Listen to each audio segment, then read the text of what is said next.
welcome to another episode of The Grindbin. I'm Mike Wood. I'm Chris Mann. And I'm Bobby Trippett. You got him, Hughes. Today we're going to be talking about 1980s Christmas Evil. Santa, your suit's dirty. Hey, Bobby, I got the money. Yeah, I made the tea. But you're a hooker. Get that goddamn thing out of your mouth. What is Santa knockers?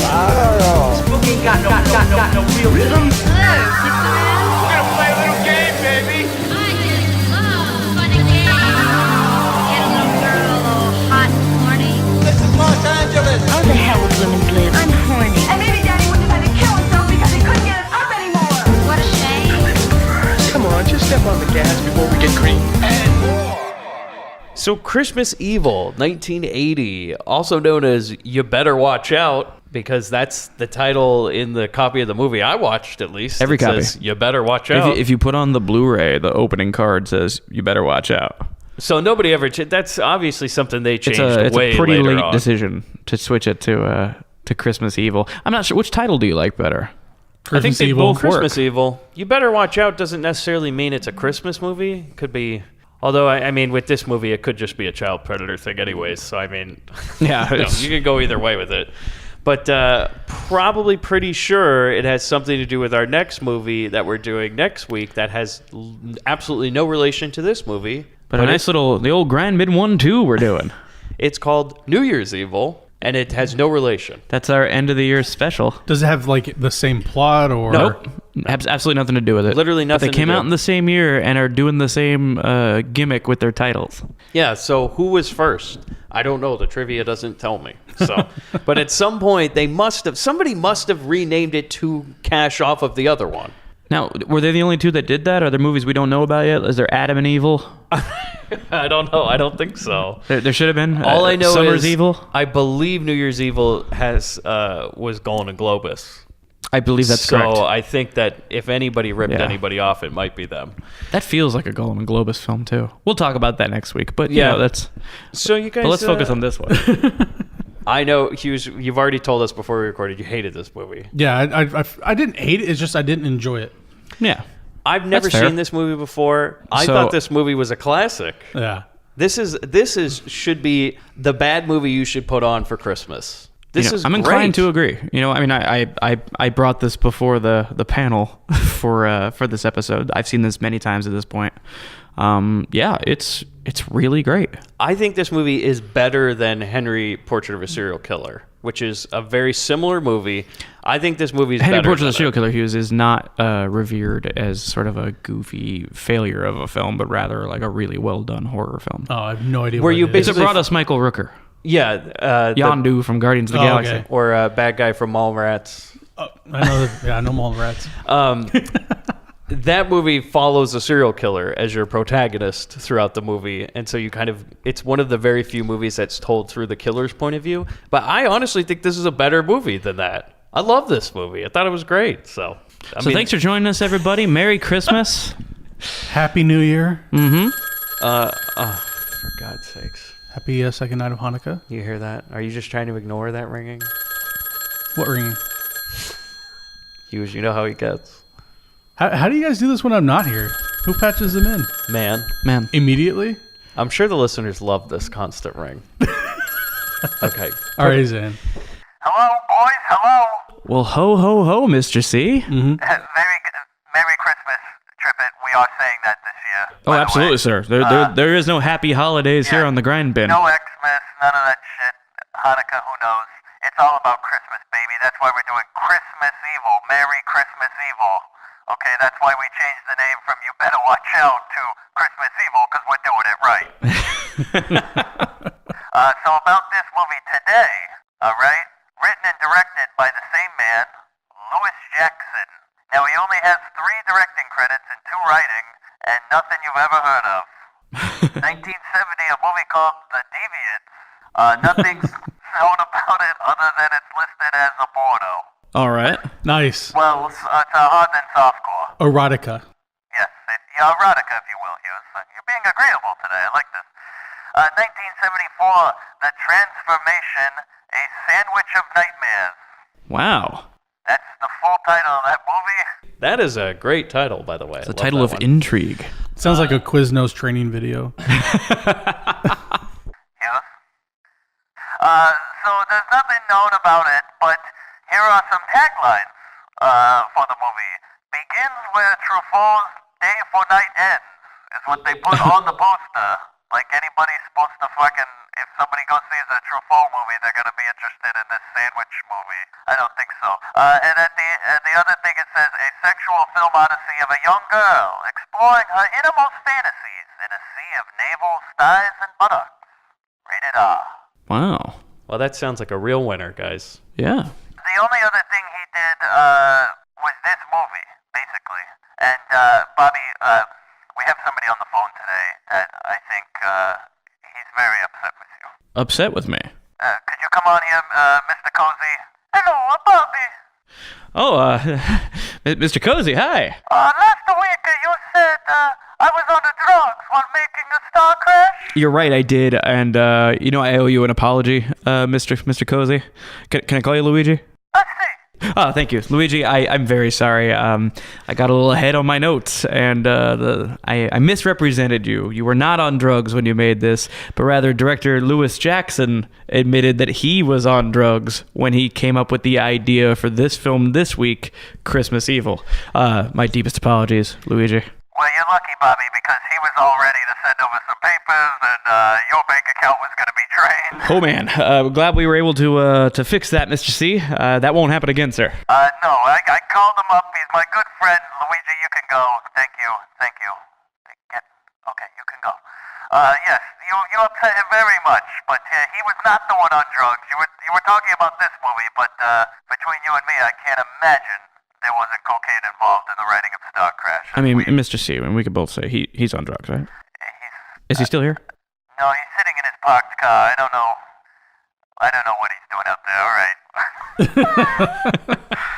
I'm just hoping no other friends show up today.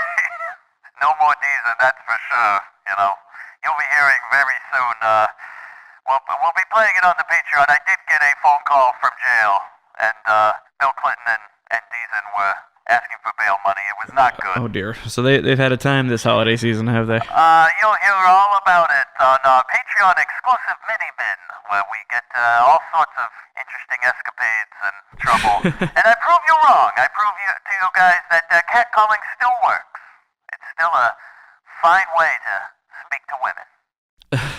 Okay, well, we don't endorse any of that, but why don't you just finish up with the trivia, Mr. Crown? Shut up, Mike. So the director apparently for this movie came up with the idea after smoking a shitload of marijuana one night in the 1970s, and then he apparently saw a vision of Santa holding a knife, and he was like, I should make a movie about that, So and then he did. He also spent 10 years apparently collecting all his Yuletide props. That's what he tells everybody, but I don't know about that. This guy, maybe this is more of a little bit of an autobiography than he's letting on. It's a little hazy because he says that it happened by chance. He was collecting props as he was trying to get this film made, and by the time he was able to actually make the film, about a decade had passed, and he had 10 years worth of Christmas stuff built up. What was his name? Larry? Louis Jackson, my good friend, Louis Jackson. Yes, apparently it took 10 years to make this movie, so he's probably just dressing up like Santa for 10 years and bugging Like people. Mick Foley. Yeah, he was bugging people at Hollywood studios until somebody said, all right, shut the fuck up, I'll give you a check, and then this movie was made. He apparently flew down to Vienna and showed this to the cinematographer, his storyboards, to get him on the movie. He's a good cinematographer. I'm not going to mention him because you've never seen anything that he's done. It's all Italian movies. Or as we call the spaghetti. The cast in this movie, Brandon Maggart, who plays Harry Standling, 47 credits. He started his career in TV in the 60s and 70s. His first role of note, 1980's Dressed to Kill by Brian De Palma. Strong start. He then did this movie right after it. Also, 1982, he's in The World of Garp, World According to Garp. Good movie. Hughes, you enjoyed that one? Yeah. I think that has Robin Williams or something in it. Yeah, and John Lithgow. Yeah, sounds great. He was in a TV show in the mid to late 80s called Brothers, which was apparently about two conservative men supporting their younger brother who's gay in the 1980s Philadelphia. All right. So I'm sure it's all kosher, no gay jokes, nothing like that. He wasn't, by the way, this guy, he didn't play one of the gays, he played one of the conservative brothers, so. I wonder if he had any freakouts like he did in this movie, you know? Like, It was a signature of his on every film he did. From there, he did a lot of TV roles. Also, by the way, he's the dad of Fiona Apple. Oh, really? Oh man, Criminal with a Christmas theme would be an amazing music video. Yeah, you know, he should have got it going with it, you know. They could have done a lot together. Her doing a Christmas album with her crazy dad, it would have been great. Kind of like how we talked about Gallagher and his daughter, you know. Still working on that pitch. So Jeffrey DeMunn, who plays Philip Stanling, he is a long-time and very underappreciated character actor in Hollywood. He has 117 credits and has appeared in movies like The Hitcher, The Blob, Newsies, Rocket Man, The Green Mile, The Mist, and The Walking Dead TV show, as well as the show Billions. Yeah, for those of you that follow The Walking Dead, it's a very popular show, of course. He played Dale. Lasted there, 2 seasons, something like that? never seen it, so. Hell of a gig, though. Getting one of the main characters in Walking Dead. Who was he on Newsies? Christian Bale. Yeah, he was a newsie. No, I think he was some sort of adult authority figure. Judging by his age, he'd have to be. Newsies was what, 96? Newsies was 1992. It's a movie about what it was like when I was growing up. You know, we're dancing all around the streets, Of throwing course. papers. You know, that's Cheap how labor. I started out. You know, I started out as a young boy shining shoes for nickels, and then I went to make movies. You know, it's a real Hollywood dream. Absolutely. American dream. You It's know, inspiring, Mr. C. and they're trying to take that away from us these days. Okay, let's not. You talking about Fight for 15, Mr. Crown? Let's just not get into politics, Mr. Crown. I don't think we want to hear your opinion. One day we will, because I own this show and I can do whatever the fuck I want. So, Diana Hall, who plays Jackie Standling, who I think is Phil's wife, I think. Yes. I don't know, because I don't remember her ever getting a name in the movie. Yeah, I don't She's recall them kinda actually like- saying that her name's Jackie, but yeah, that's Phil's wife. Yeah, she is known today as one of the premier teachers of method acting in Oh Los boy, Angeles. method acting. Oh boy, can you so- imagine like sitting in a class with her and then having like you go, oh, what was she in? And you find this. Well, do you think she did method acting in this movie? Like believed that she was the brother's wife. Oh, yeah, I was thinking maybe she's like, to become the wife, you must get into the murderous Santa and the family and all sorts of things. Do you think she maybe like broke into a stranger's house and lived with their family and pretended to be a mom or something? Is that how method acting works? You have to pretty pretend sure. that you are the main character of whatever movie you're in. Yeah, I think so. Yeah. If you're a method actor but you're not cast in the lead, you still have to dress as Santa and do the thing. Yeah. Okay, fair enough. I don't know anything about these method people. They always tell me, they're like, Mr. Crown, I'm method. Please call me by my character. And I'm like, I'll call you whatever you want. Can I pay you less? I go, hey, guess what? There's nobody by that name on the contract, so we'll see if you can I make your checks out to your character name? Oh, it's great. 1972, she was in a movie called Girls on the Road, and the description is 2 girls on their way to a hippie encounter session pick up a Vietnam vet who's crazy, who might be a serial killer who's murdering hippies, but maybe not. 2 girls on the road. Okay, can we wrap this up, please? All right. 1978, the 5th floor is described as college disco dancer is wrongly committed to an insane asylum. Okay, so it's a guy or a girl who's a disco dancer, and then they're like, that guy's crazy, lock him up. Yep, that's the movie. So apparently, maybe he was doing 1978. You know, maybe disco is on the way out, and they thought they're like, nobody's doing that anymore. Lock him up. You know. Then she retired from acting in movies and TV in 1991, and now she apparently is a method lady. Last person I have for you boys is, did you know that Patricia Richardson from Home Improvement is in this movie? Really? The mom from Home Improvement. The mom from Home Improvement plays the mom of Moss. Oh man, That lady who slaps her son across Mrs. the face. Garcia? Yeah, she is the lady from Home Improvement. So she, No kidding. yeah. They saw, I think it was on a reel, they saw, like, we loved how she slapped that boy. Maybe we'll have a slap JTT around, you know? Poor Moss. She slapped all those boys right out of acting. Yeah. Yeah. She's a there's a lot of people that appeared in this movie that we're not going to talk about that are very famous people, very, very, very successful character actors who just play random people with no lines. Yeah. And before I go, I have a little bit of trivia. Apparently, Kathleen Turner was turned down for the role of Phil's wife. For that all-important role of Phil's wife. All 5 lines. They turned her down. I understand also for the role of Phil, many people tried but weren't able to get it. Notably, Michael Beck from the Warriors. Oh, that would have been interesting. Personally, I heard, I don't know if it's on the IMDb trivia, but they were trying to do kind of a Jim Varney thing, you know, a little Ernest as the killer. That would have been a fun one, huh? That would have been kind of neat. I don't see that anyway. That's not true at all. I've not heard that, but I'm on board. Shut up, I know everything, boys. So the other thing is, apparently, with the success of Halloween, this movie was made. They were like, all right, Lewis, you can finally make your stupid Santa killer movie. But he apparently thought it wasn't much of a slasher movie and said it was more of a Frankenstein. So it's a Santa-stein. And to Lewis Jackson's credit, he started the trend of killer Santa movies. This one predates all of the other ones. And he was much like Dogs. The killer Santa genre is a pretty long list of films. So that's it for me, boys. Later.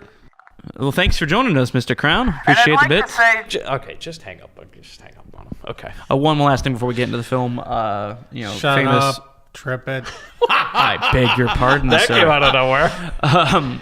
Hughes is already done. He's already... Again. He's across the room now. He's walking around with the microphone. He's pacing back and forth like he's about to do a Lewis Black stand-up set. He's ready to take this thing down. I just want to mention that famous director John Waters has said that Christmas Evil is, in his opinion, the greatest Christmas movie ever made.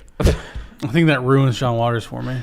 Oh, I if, totally agree. And if one were to pick up Vinegar Syndrome's Blu-ray for Christmas Evil, John Waters does the commentary track on it. He's that big of a super fan for the film. Wow, he wasn't kidding, huh? He wasn't just whistling Dixie on that one. He loves this movie. Well, I agree with them. So it was a great movie. I dig it too, but let's get into it. So, guys, we start out. It's Christmas Eve, 1947. We're setting that scene. We see a family waiting on a staircase as Santa comes down their chimney. No, okay. Like, did this all, like, was this set up or something? Because they all, like, are sitting down and they're like, hey, like, waiting for him to come down. It's like, did the mom, like, lead him down there or something? Because it just seemed like, at first you're supposed to believe that they were, like, there by chance, but then it seems, like, very set up. Well, Like, it's totally set up. And also, in a second, aren't we going to learn that it's a dream sequence? Yeah, I thought it didn't happen. That part's not real. oh, the whole part's not real, huh? That part where they're sitting on the stairs with their mom watching, none of that happened. Oh, Because then the that's why boys they- wake yeah. up, and then when he actually creeps down. So, So, but we we start in 1947. if we watch some dream sequence 1994. Man, of them. no, I mean, we are like 30 seconds in, and you've already got something wrong, Mike. So, well, I'm telling you what we're seeing. We're seeing this family. It's not like it doesn't exist in the movie, and I just dreamed it. It's in the movie. You're fake news, Mike. They are watching Santa. Which is bizarre thing, by the way, is that they have milk and cookies on the table, but they also have some sort of like spittoon filled with water. I and didn't. he's I like, saw no cookies. No, I thought that was just bathing It's water. a hand washing bowl Yeah. and like a loaf of white bread. fuck is this? What are we? And I don't get it either. And like maybe caviar. What was the They're other? poor. That's how the poor people do it, you know? You get a loaf of bread and a bowl of water. You gotta wash your hands and then drink it. Look, Santa, sorry you came to our house, all right? We don't have cookies and that shit, all right? We got fucking Wonder Bread and water. Here in the Gentile houses, we're just trying to get by. We drink and bathe in the same water, all right? That's how we do it around here. So basically, this dirt poor family is watching. Dirt poor in a nice house. Yeah, they're squatters. Come on, you know. Yeah. So they're watching Santa do this. He leaves gifts. The kids go to bed. He looks over at him. He puts his he closes one nostril and then squints, just like in the poem. Oh God, he keeps doing that in the movie. I never realized that. Oh yeah, he just lays a thought he finger was- aside of his nose. I just thought it was like pervert code or something. Oh, Just Santa. Well, the main character of this movie is a pervert. oh yeah, we'll get to that. Yeah, We'll get to that. So it You turns better out watch out, you know. this was weird because it was a little boy's dream. Okay, but then it goes to the kids in bed, and Harry, the older one, says like that wasn't their dad, and the other one's like that was our dad. So I mean, it's a dream sequence based on something that had happened earlier. Yeah, because what So you're telling earlier me the is if boys- that didn't happen, then why would they ever mention what they it's set saw? up as a dream sequence / memory. It had to have happened because the younger brother says, and the whole crux of the movie depends on this one line. He says, that was Dad. So Santa isn't real, basically. Is that like, that was our dad down there? And Harry's like, no, it's And he not. doesn't believe I'll it. prove it to you. And no, this must have happened. Okay. It had to have happened. Then how did Dad go up the chimney? Or was it just something the kids? Well, that's the dreamed point up? I'm trying to make. Yeah. Is that They take their based cosplay on a- fucking seriously in this house, okay? he had a pulley system. He had help. No, I mean, what I'm trying to say is that it is a dream based on a memory. We're getting real deep with this. In that we are watching the dream sequence because Philip's asleep. He wakes up and they talk to each other Yeah. when we get to the kids.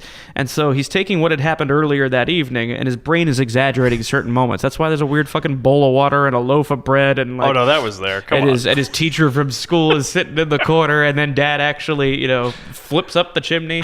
Anyway, so he tells him Santa's not real. Yeah, and he says that, yes, it was our dad. And he was like, no, it's not. No, it's not. I'll prove it to you. And then Harry sneaks down the stairs. I mean, from what I see, the dad dressed as Santa is sniffing the mother's crotch. That's like what a I've dog. written Yeah, down. they're about to get.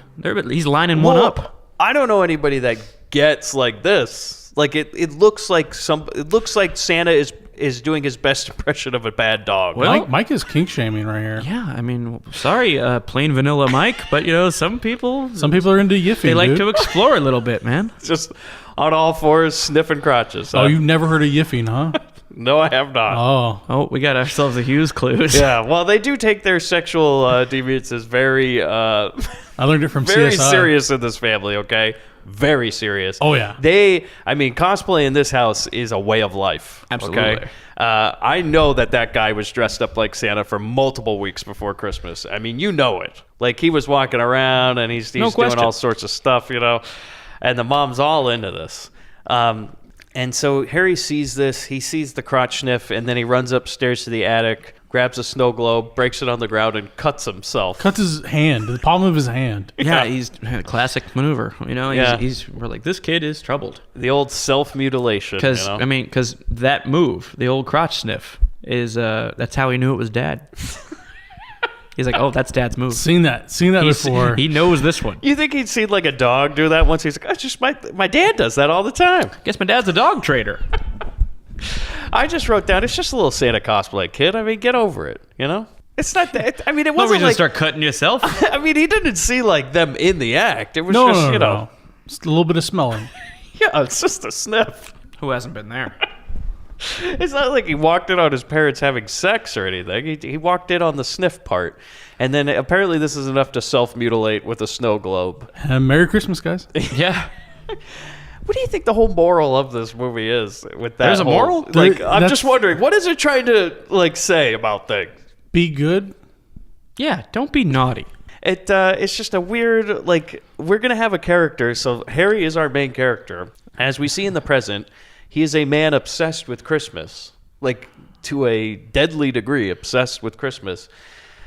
I'm just wondering, it's like, is this man supposed to be like? I guess at this point we're supposed to feel bad for him, right?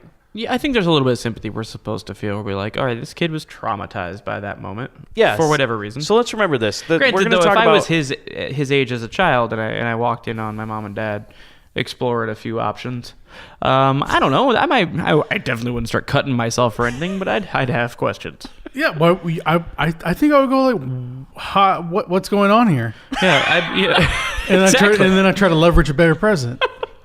Yeah, that's how that works. That's exactly how that I works. like the idea of you pulling a Mr. Belding, like coming down the stairs. Hey, what is going on here? Did I? Oh, I see. I didn't get that one present. Oh, Might have to tell Phil about this one. Well, this what do internet we thing, have yeah. here, Mom and Dad?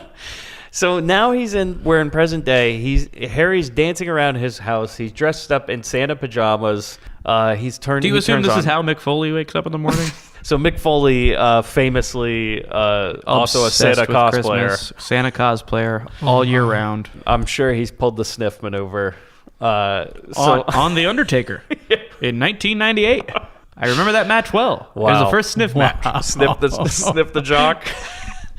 How did JR call that one? Hey, oh, He's sniffing the. I don't really know what he's doing, King. Oh, damn it! Will someone ring the bell? Tombstone. They sniff both crotches. Oh God! And a young John Cena looked through the curtain and then ran backstage and started cutting himself. He covers those with his wristbands. And nobody saw it though. Yeah, no one knew. Well, yeah, you couldn't see it. He wakes up, he's dancing around in his Santa outfit, he's playing Santa records. At this point, by the way, we don't know what time of year it is. We just assume that it's around Christmas. Well, first off, I know it's present day, so somehow it's 2017. It's the present. So yeah, it's somehow 2017. See, again, though, this movie's timeless. Because it could literally take place at any day. I mean, you see the toys in this movie. Yeah. It could be this year. Yeah, I saw those at the 99-cent store. Yeah. Wow, what upscale 99-cent store were you at? The toys that... Oh, okay, the toys in his house or the toys they make? Because the toys they make, fuck that shit. We'll get to if that. any kid got that for Christmas, they would fucking give it back. I would have liked to The see poorest kid would still be like, what the fuck? Yeah, even the poorest kid would be like, oh no, come on. This is just fucking... Is this just made with BPA? Like, no plastic at all, I think. So, he's dancing around, prancing He's around doing his his house. Winnie the Pooh stretches. And he... Oh my God. Up, down, touch This the is ground. like the fucking Christopher Robin as an adult, you know? This is the sad future of that. This is what he grows up to be like for sure.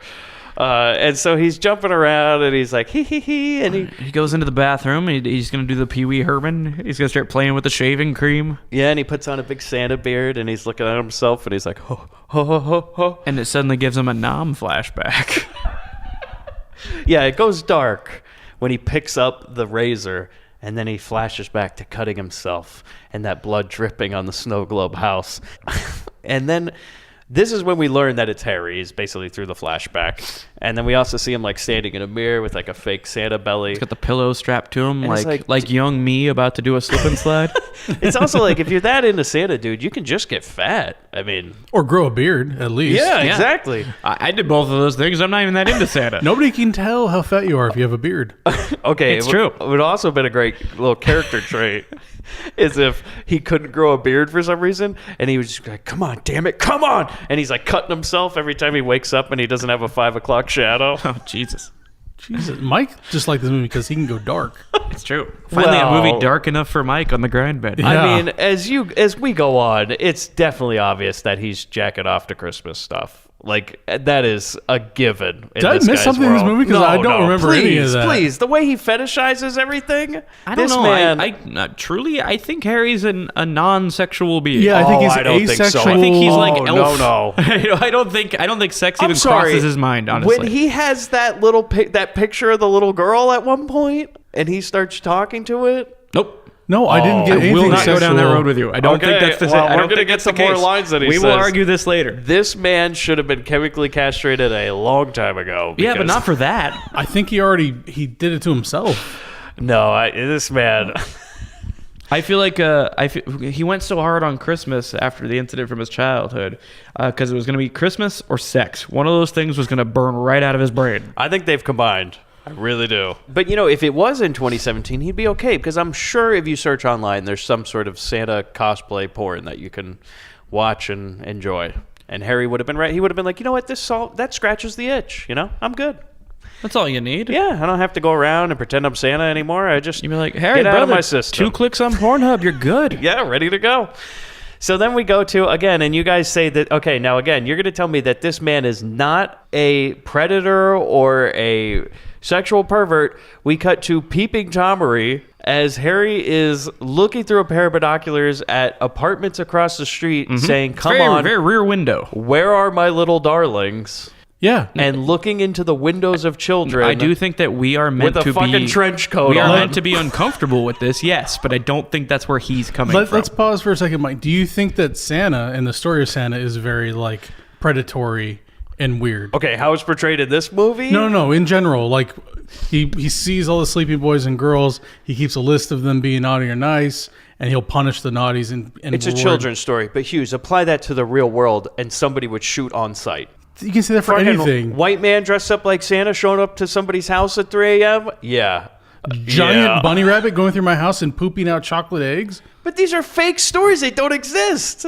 That's my point. Like, it's just he thinks he's that. I don't think there's anything sinister behind it. But he is that story. It's like the excuses I used to make for Michael Jackson before I was proven wrong. Yeah. It's just like it's just like that. Just like today. Exactly. So okay. Until the FBI raids this guy's house and finds all the kid porn, finds the list that I say he's he's made innocent. And the children's pictures. Yeah, there's nothing dirty in those lists. Also, the way he talks to the kids. Yeah. Okay, so apparently, listeners, they don't think that this is sexual in nature. He is looking through a pair of binoculars, wearing a trench coat, around a corner of a building on a roof, looking in the windows, going, "Where are my little darlings?" And then looking into the windows of children and just like taking note of them and seeing if they're naughty or nice. Seeing how they behave. One takes out the trash and doesn't complain. One kicks over trash cans and is a bully to his mom. Well, he takes out neighborhood watch at worst. Here now, by the way, this is amazing. He takes out a centerfold. Oh, this is the first time we get to see young Moss. Yeah, and so this kid Moss, not Ross. No, Moss. it's Moss. What a name, Moss Garcia. Moss Garcia brings out a centerfold, but he's cut it out with meticulous attention to detail. He has perfectly cut out this thing. I'm impressed. Just the idea that you would cut out a centerfold, I think is funny. It's like, isn't it like, why do you need to get everything around the lady? I'm sure it's not in focus. It's less material than holding a whole magazine. It's easier to hide. Exactly. You could stuff the little cutout into your pillowcase. Although the mom might be like, what's this lady-shaped cutout? Instead of what's this folded piece of paper? He's like, search me, Mom. So Harry flips out when he sees this, right? Oh, he's not having it. He runs down to his apartment, and again, you guys are saying this isn't perverted at all. Brings out a giant book, 2 giant books, which are the naughty and the nice books, where he writes in impeccable, cursive handwriting, the good and bad deeds of these children. And he writes down that Moss is, what was it? Something like impure thoughts. Impure thoughts. Impure thoughts. He writes also impure says thoughts bad and hygiene. adds negative body hygiene. Yeah, which again is, how does he know that? He is the son of a sniffer. I mean, he's just... And you guys don't think at any point he's looking through those binoculars going when are you going to take a bath, Moss? No, because that would put him on the naughty list. Yeah. Then he's as naughty as these naughty kids. I think Santa's above the naughty and nice. Some people think, the president's beyond the law. I thought we weren't talking how he politics views tonight. Nobody's above the naughty nice list. I think that's how he views Santa, is that Santa is controller of all. So he deems it. Mike watched a different movie. How would you say that he's not worried about being naughty when he literally kills people in this movie? Hey, spoiler alert. He hasn't been driven to that yet. Yeah, he has to snap. Right now, he's just being Santa. Yeah. Next, he's in a psychological break because he's still Harry, but he's treating everything like Santa. The last thing he does in this scene, by the way, is write down the girl in the good book. Susie Lovett. And the Cindy Lou Who of this story. Yeah, boy. Then we go to the toy factory, okay? Man, I don't know what this weird, lobster and a deer movie you watched did to you, but you're in a weird place right now, Mike. I don't see anything. Yeah, so you anything guys wrong with this? This is an innocent Christmas movie, Mike. Why are you bringing this dirt up in here? Why are you putting our show on the naughty list? So, nobody at this table has children, nor will we most likely ever. Well, Lord willing and the creek don't rise. But if I had children, I would not let them speak to a man like this. And I would think I would be calling the police if I found somebody standing on the... And then he's like, no, Mr. Wood, it's no problem. He was just writing down that your son was naughty in his big book. And I'd be like, and we don't see anything wrong with this? Public property, Mike. Okay, so we go to the toy factory. People putting toys together on a big assembly line. Turns out Harry works at the Jolly Dream Factory. Yeah, which apparently makes the toys you find in the 99-cent store. Man, these are some shit toys. Oh, this is the saddest rink-a-dink. What do we got? We got a little plastic man on a Japanese bike.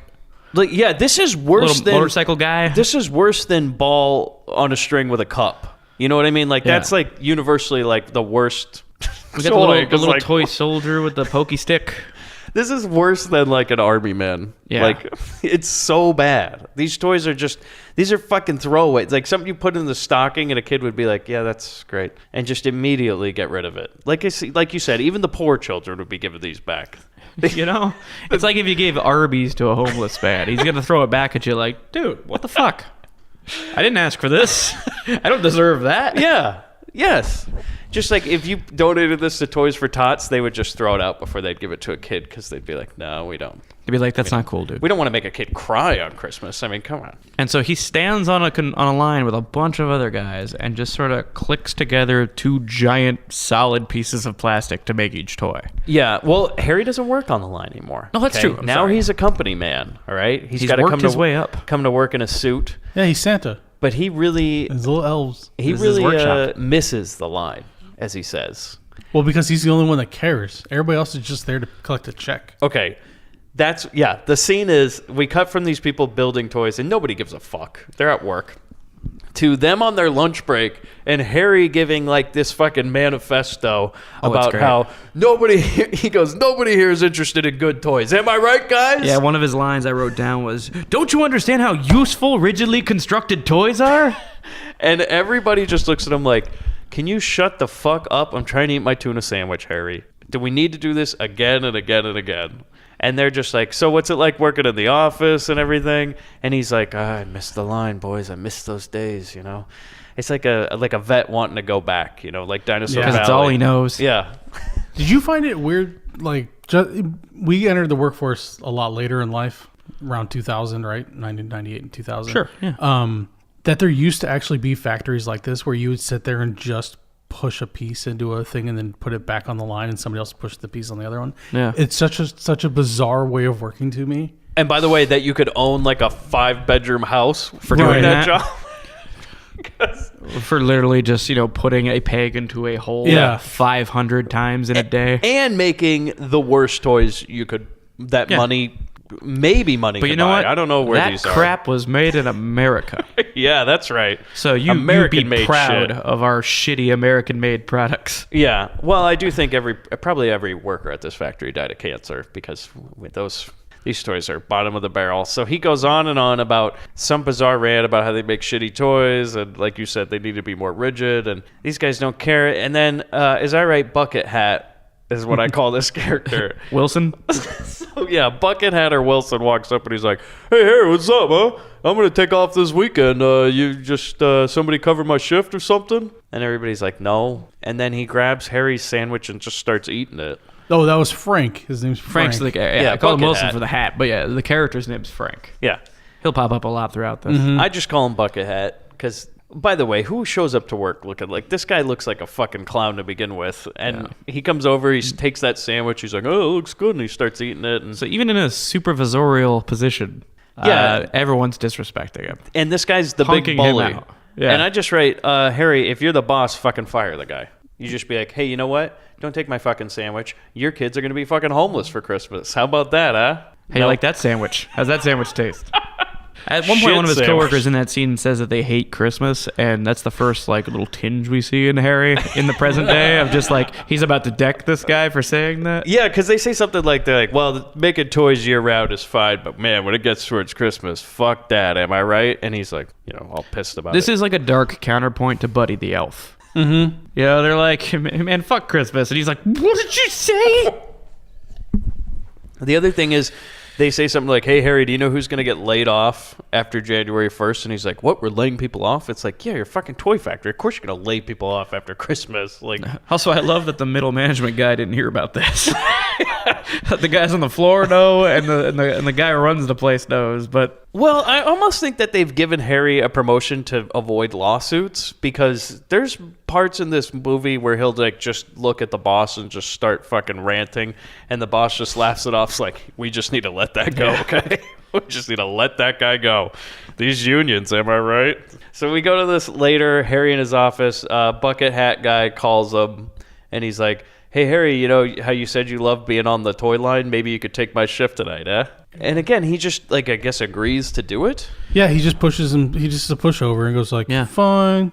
I guess so. Yeah, you know what I'd do? I'd be like, yeah, sure. And then I just wouldn't fucking work. And then just And be be like, like- yeah, that guy didn't show up, so he's fucking gone. He's fired. Shit can his ass. Sorry, you know? kids. Here's a toy motorcycle. Yeah. That's his severance package. He just goes, you know what? Here's for the kids, you know, Yeah. Frank. Be sure to pick up a boat on the way out. He takes his bucket hat off, puts 2 shitty toys in it, and hands it back to him and goes, hey, you know. Christmas bonus. So the bell rings and these shitty toy makers leave their shitty toy factory, and then the night shift comes in and Harry just joins them, putting a man on a motorcycle.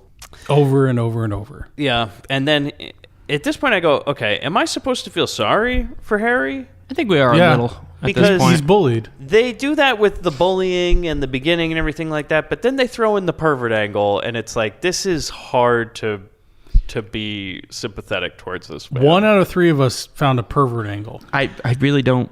Yeah, I mean, you guys are just fucking bullshitting with me, but I'm it not. I'm is- definitely not. But I would. But it's been like 10 minutes. I would stop the bullshit right now and like break down and say, no, I'm just fucking with you. Legitimately did not get a creepy vibe from the movie from that part. Oh boy.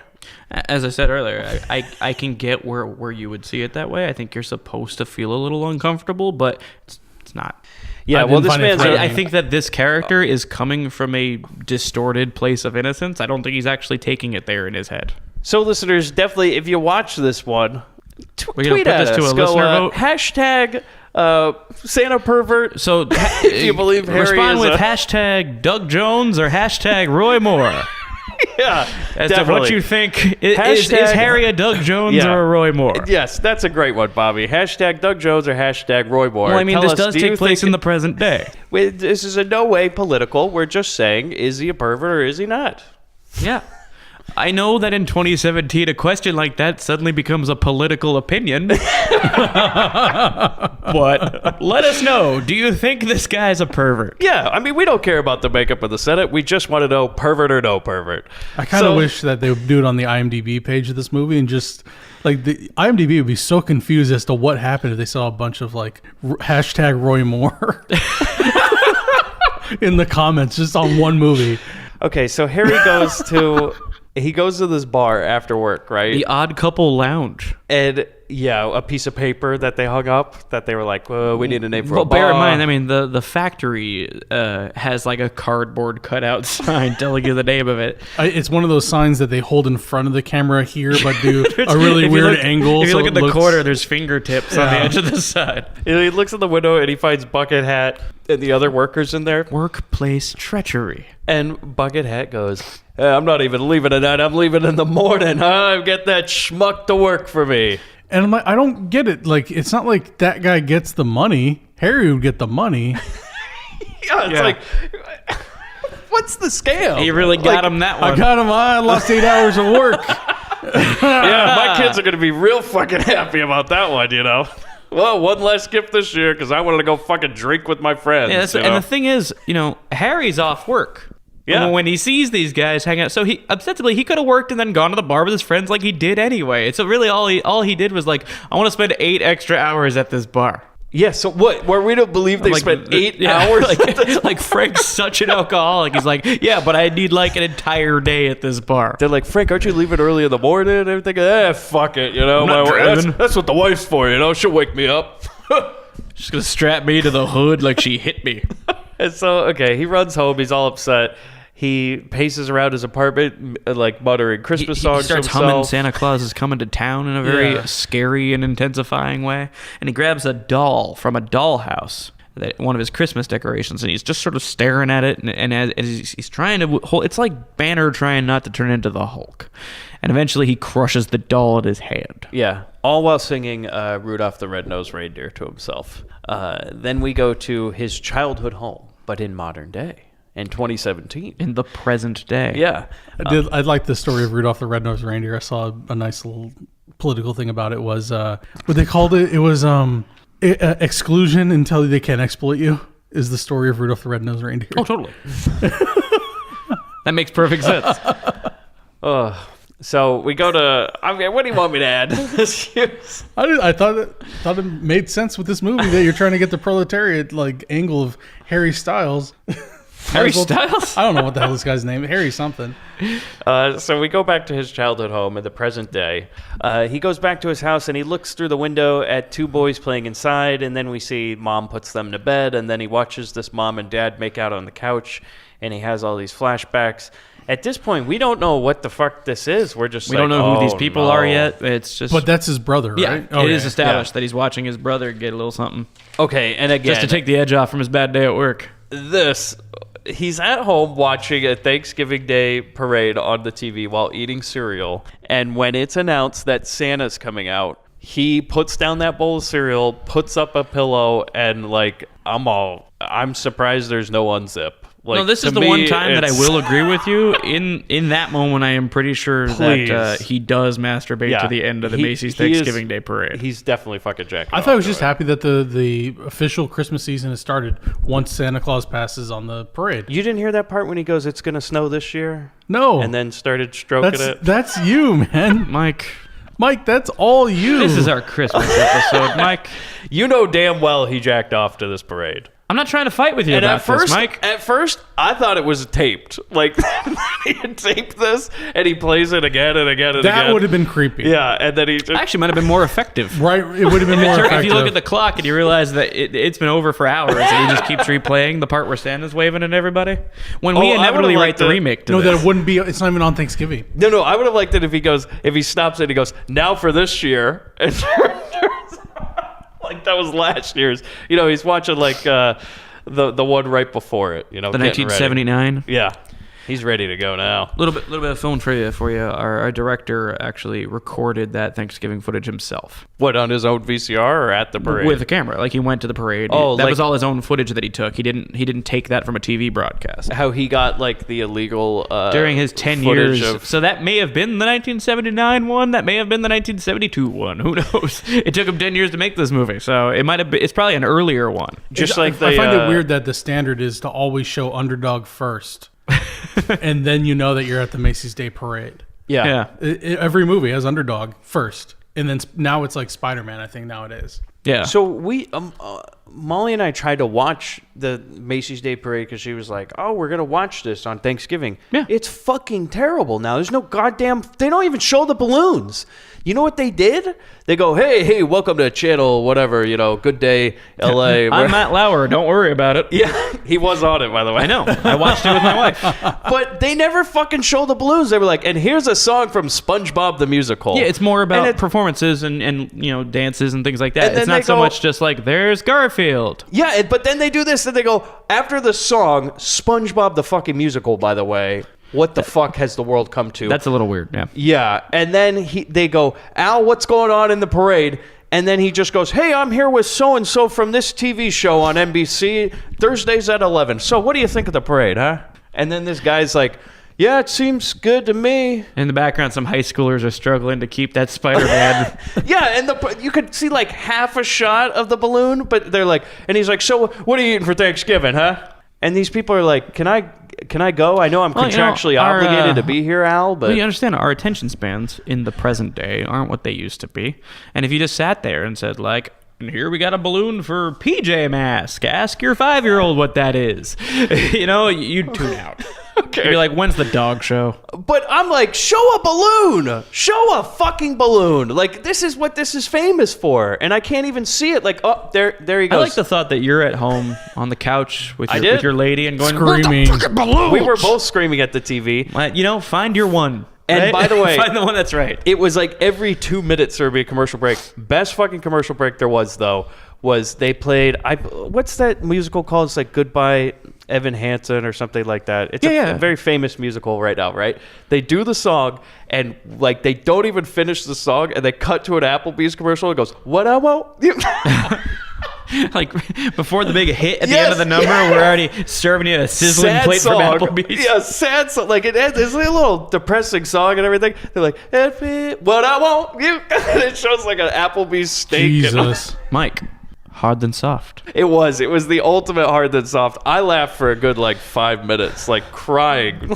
Until they came back on, they didn't have the balloon on the screen, and you got angry again. I turned it off. I was like, "Fuck this!" I'm sure there's a football game or something to watch. 'Cause Ew. this is Man, I'd rather watch the parade. well, at least I can see an object go through the air, Bobby. And I don't have to fucking watch Al Roker talking to some guy about a show I've never heard of. An inflated object go through the air. Yeah, there you go. Unless you're Tom Brady, right? Yeah. So here we go. This episode's pissing off everybody somewhere. Fuck you, New England. Yeah, fuck you.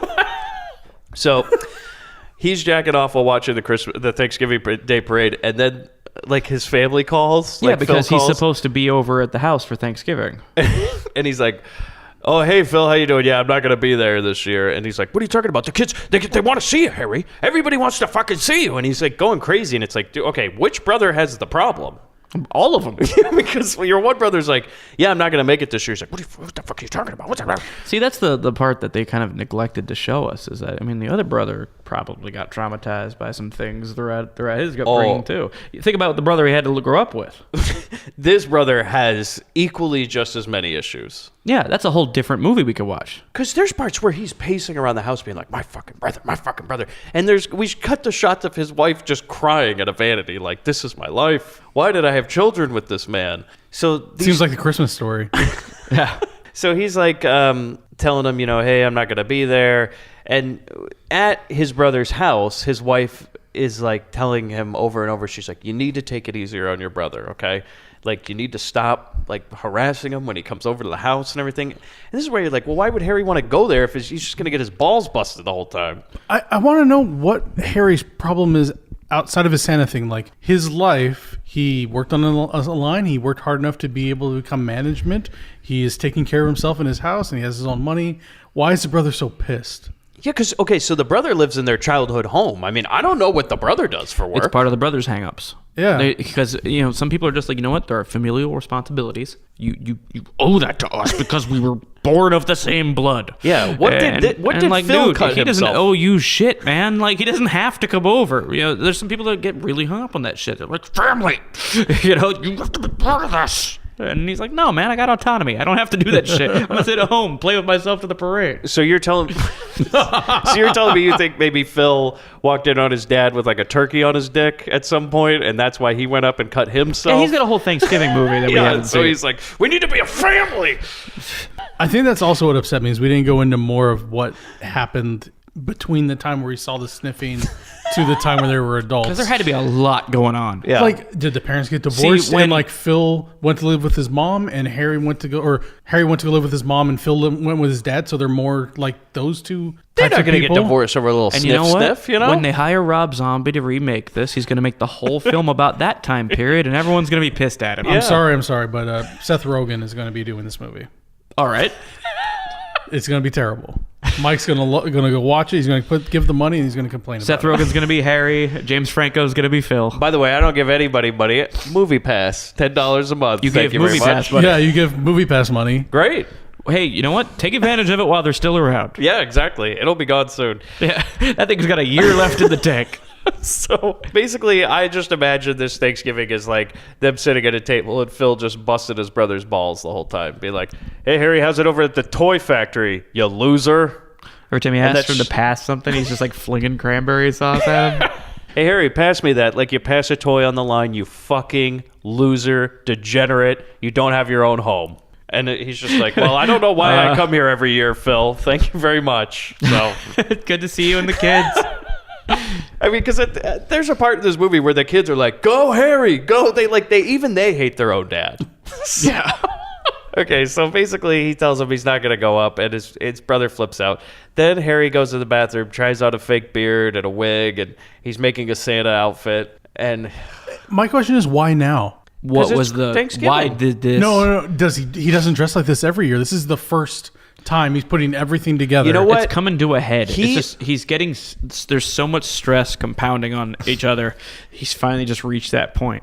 this would have been perfect to make in 2017 because it should have been like a dark comedy called The War on Christmas, where one guy's like, finally, I've had a fucking enough. There's no more Xmas. There's no more happy holidays. We're bringing it back, and I'm going to be fucking Santa, and I'm going to murder people that say happy holidays to me. I got That's it. what it needed to be. James Woods.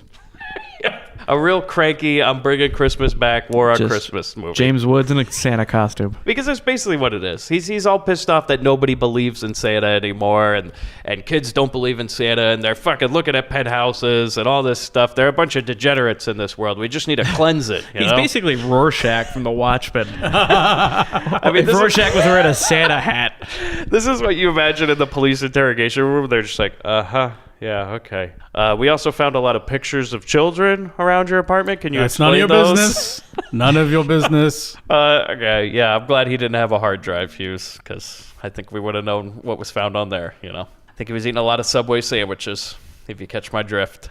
So he's making this Santa outfit. He's putting together his van sleigh. That's pretty sweet. The van sleigh. Yeah. This thing, again, you say he's not a pervert. He drives around in a fucking, white, windowless van that's painted with a Christmas mural on the side. And it's worth pointing out that while he's painting, he's passing the time by reciting all of the neighborhood kids' Christmas lists. Yeah, and again, not a pervert, right? I'm saying there's nothing sexual about I'm saying this. that Mike probably went and saw Miracle on 34th Street and said this is the most disgusting movie I've ever seen. It's not an R-rated movie. I mean, I'm looking at a man who is basically a serial killer in this We haven't movie. gotten there to that. At this point, you don't have it. You shouldn't have any. Oh, of these. red flags abound, Hughes. You don't think that a man painting a fucking van and dressing up like Santa and jacking off to a Thanksgiving Day parade has any issues? There was no jacking off. He was Oh, relaxing. please. When he put his hands behind his head? He was happy to see Santa coming. Even Bobby agrees with that one. Yeah, he I was had a happy hard to time see arguing Santa with that coming, one. Chris. He was real happy for that part. I'm saying there's no proof that he jerked off. There is definitely a time in his life when he says Santa's coming. Now, if there was a zip sound, He was in a robe, so, I mean, he put down the bowl of cereal. We know what happened. should have dinged off the bottom of the bowl. Ding. Okay, so then we got to, all right, we go to Harry walking home, carrying groceries. And again, you guys say he's not a pervert. The kids say hi because they know him. And I write, of course they do. It's a neighborhood. And he tells a little girl she looks beautiful. One kid asks Harry what he wished for today. And he says he wishes he was, quote, super magic. Don't we all? Which I don't know what that means. Kazam. Then the kids read off what they wish they want. And one of the kids, good old Moss Garcia. Our boy Moss. What's he want? A lifetime subscription to Penthouse Oh, Magazine. that's Damn right. right he does. And Harry fucking flips out. So he goes home, and again, he has a picture of that little girl. How he got a fucking headshot of this girl is even creepier, because this is like one that you take at the mall or something, and him just walking in being like, oh, I'm her uncle. Could I get a copy of that picture or something? In fact, do you have one of all the neighborhood kids? I'm sure they do. Maybe he just took them as a whole group. He's like, hey, we're going to go take your picture, kids. Christmas cards from the parents because they like him. Uh-huh. Nobody had a problem with him until he started killing people. True. Everybody liked him. He was well received. He looks at this picture, and he's like, oh, what's her name again? It's Susie Lovett. He's like, Susie, you're such a good little girl, such a good little girl. Looking at her picture, and he goes, but this is not for you. Don't look at this girl. And then he opens that naughty book. And that book is titled Bad Boys and Girls 1980. Yeah. Which sounds like something Moss has hidden in his room. Again, if the police ever searched this house, I think they'd be like, this guy, I mean, it's the chair. Like, there's no question. What is illegal that he has in his house?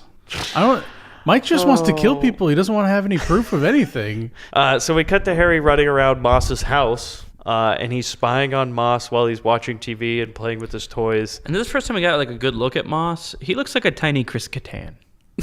I'm like, yeah, that was well cast. Yeah. So he spies on Moss watching TV, and then as what I see is that Harry puts on blackface. He put starts on smearing mud. like dirt and mud on his hands and on his face, and And then he does like the fucking jazz singer on the side of this he house. like puts stuff on the side. I think he's trying to set up Moss as an even worse kid. I don't really understand what he's trying I to think do. he was there. just marking it. It's like Yeah. a Scarlet Letter type thing. Yeah. You're just like, what the fuck am I watching? Now that I'm trying to piece it together in my brain, I think the idea is so that later Moss will see that Santa was watching him. Yeah, or when he goes outside. That could be. or a man in blackface.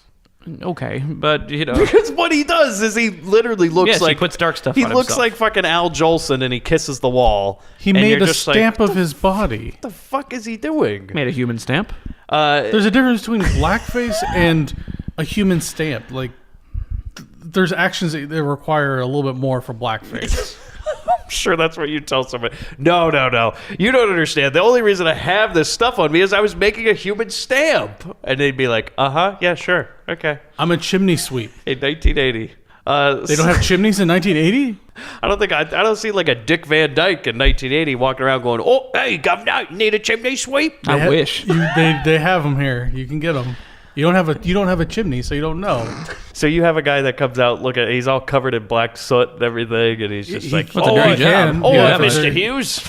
I mean, I don't know if Mike Rowe's gone up there to verify how dirty that job is, but It's a legitimate job. Oh, what? I remember actually when I was a kid back in PA, we had a chimney sweep who'd come and sweep our chimney. Yeah? Did you pay him in like farthings or something? Or Oh, spoonfuls of sugar. Especially if you burn like kerosene logs and stuff like that. You just have the to. sugar for me, governor. Thank you very much. Brought a cartoon penguin with him. It was great. Magical.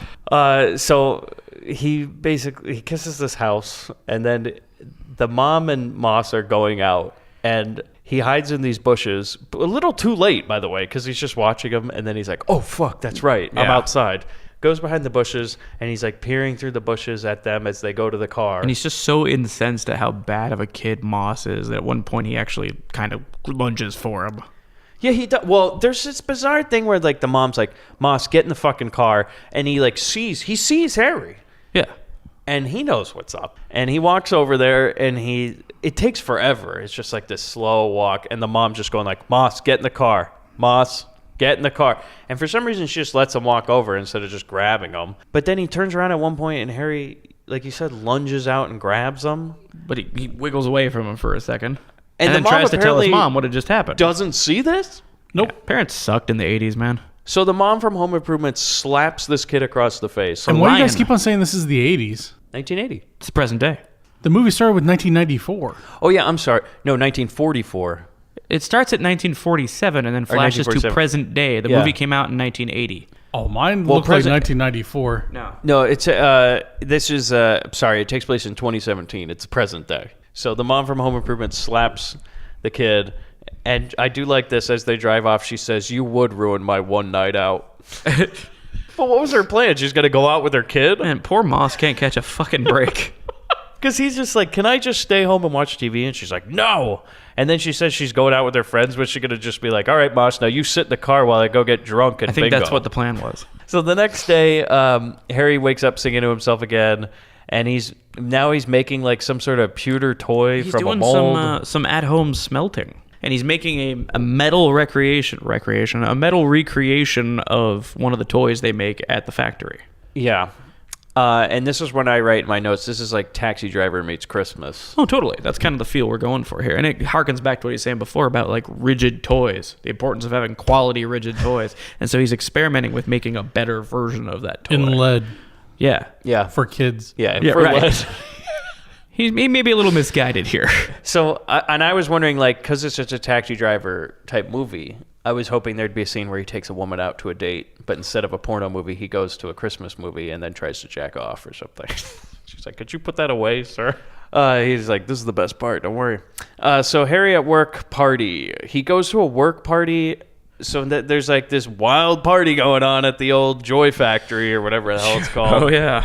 And Bucket Hat comes up and starts causing trouble. Like, so he comes up and he's like, "Hey, Harry, how you doing, huh? You a fucking idiot still?" And he's just like, "Yeah, I'm not going to talk to you tonight." And that's it. And this Christmas party DJ leaves a little something to be desired. This is like a toy record player on a chair. Yeah. And the space where they did this, it looks like someone threw a Christmas party in that fabric warehouse that the Scars sit around in Savage Streets. Yeah, they also do catering on the side, you know? They're busy, those Scars. Vinny's pouring drinks. So Harry's introduced by the boss to this new young gun that's in management, right? Emilio Estevez. That wasn't Emilio Estevez. That is a Young Guns joke. So this kid made a video apparently about how many toys they're contributing to, as the video says, a quote, retarded children's hospital. That's a little rough.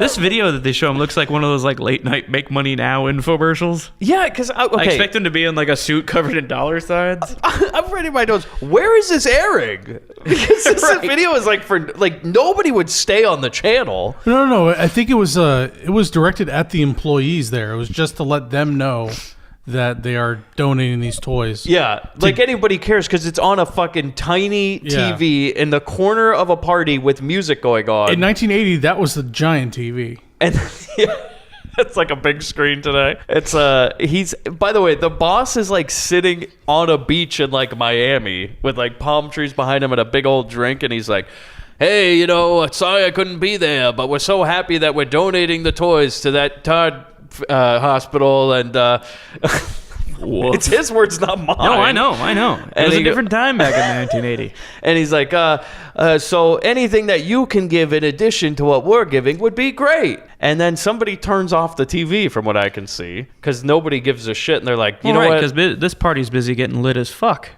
And they also have like weird added on breaking sounds in the background to be like, this party's rad. But if you look, it is the way everyone's dancing, the way people are mingling. This is the most aggressively Caucasian party I have ever seen. And I'm from Pennsylvania.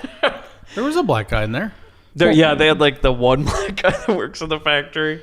And when they did that random scene where they just cut back to the party for another 2 minutes at the end of all this, and you just hang, like something's gonna happen, nothing happens, and you just watch people dance. You're building tension. I guess. No, there's I was no thinking Ms. tension 45 was building. gonna walk in and start shooting everybody. I can see that. Okay, so then all of a sudden they make this video. The boss is like, don't you like this video? We hired him. He's the new young gun. He made this they tell me you got to do marketing now. And you got to make videos. I don't know where we're supposed to air it or anything. They say like that I'm just supposed to do this video and play it in the corner or something. We spent like $20,000 on this thing. We're going into the 80s. I'm hearing videos. That's what everyone wants. Yeah, and Harry's like, well, what's the point of this video? How many are you donating a toy to every kid in the hospital? How do you know how many kids are there? Blah, blah, blah. And the guy's like, well, first of all, it's nice to meet you, Harry. Yeah. Second, I don't know how many kids are in that hospital. He's like, we just donated a bunch of toys. Like we thought it would be a good idea. And Harry like flips out and he's like, you're not doing enough. And he looks at him and he goes, to the young gun, he looks at him, he goes, you're worse than this guy, and points towards the boss. And then he just walks off and basically says, fuck both of you. Well, he says he's worse than the boss because the boss at least doesn't know, but the young gun knows and doesn't care. Yeah. And then he walks off and the boss is just like, this guy. Yeah. I told you he was a character. Yeah, that was a really weird scene because then they're going like, well, we're donating this, but we're also pushing for the workers to donate to cover up the rest of it because they should be chipping in. Welcome to management. Yeah, but at the same time, they did give toys. They didn't have to. So, I mean, they did do a good thing. Maybe that was the scheme. They pledged to donate toys, and then they get the workers to donate their share, and then they never put in theirs. Yeah, we didn't learn that part, though. From what we could tell, they were just donating toys. Yep. Yeah, as far as we know. But Harry's like, it's not good enough. And then he gets all pissed off and leaves. And we get like a Superman shot down the hallway, which is pretty rad, as he's like opening up his shirt. Yeah, and he's like, I'm gonna go turn on that parade. And you get the full like dun dun dun dun dun dun dun dun dun dun dun dun dun dun. He's gonna go watch the '79 parade. Things were better back then. Bobby. It's true. So Harry dresses up like Santa in front of a mirror. He glues a fake beard to his face, and he just starts laughing. This is actually a pretty good scene of acting on Harry's part in this scene. Like, it's effective. This man having a breakdown with this beard. He's crying, and he's looking in the mirror, being like, "It's me." Like he's finally seeing his actual face now that he has a glued-on Santa beard. Yeah, and he's just trying to pull it. It won't come off, and he's like, ah! I can finally sniff mom. That's what it all comes down to. That's what it needed. A part where he got on all fours and started sniffing ladies. Yeah, it would have made sense. What in the context of this movie, it would have made perfect sense. So then, also by the way, it was weird to me that he didn't cut himself anymore. He doesn't have to anymore. He's beyond that now. Yeah, but you set somebody up as like that's how they self-mutilate to release pain. You would think like in the parts when the guys were making fun of him that he'd come home and cut himself or something. But you kind of think it's going to go there when he's clutching that doll and humming to himself, but then he just hurts the doll. Yeah. That's part of that the remake that we're all going to work on, where we expand upon the time between his childhood and now. So the Christmas Eve, it says Christmas Eve on the screen now, okay? And Harry's transformation is complete. He has become Santa, but Santa with a knife. Because he's got like a big old Rambo knife that he pulls out. And he's apparently in a person's house delivering toys. Yes, indeed. He is breaking into people's homes. And, okay, what was the knife for? Was he looking at their gifts? He was opening the gifts, and he was destroying the shitty toys and throwing them behind the tree and replacing them with his nice rigid toys Like that he the- made. He's finding the shitty factory toys that he didn't agree with and disposing of them. Because I mean, so honestly, just doing a favor. Yeah. in his own way.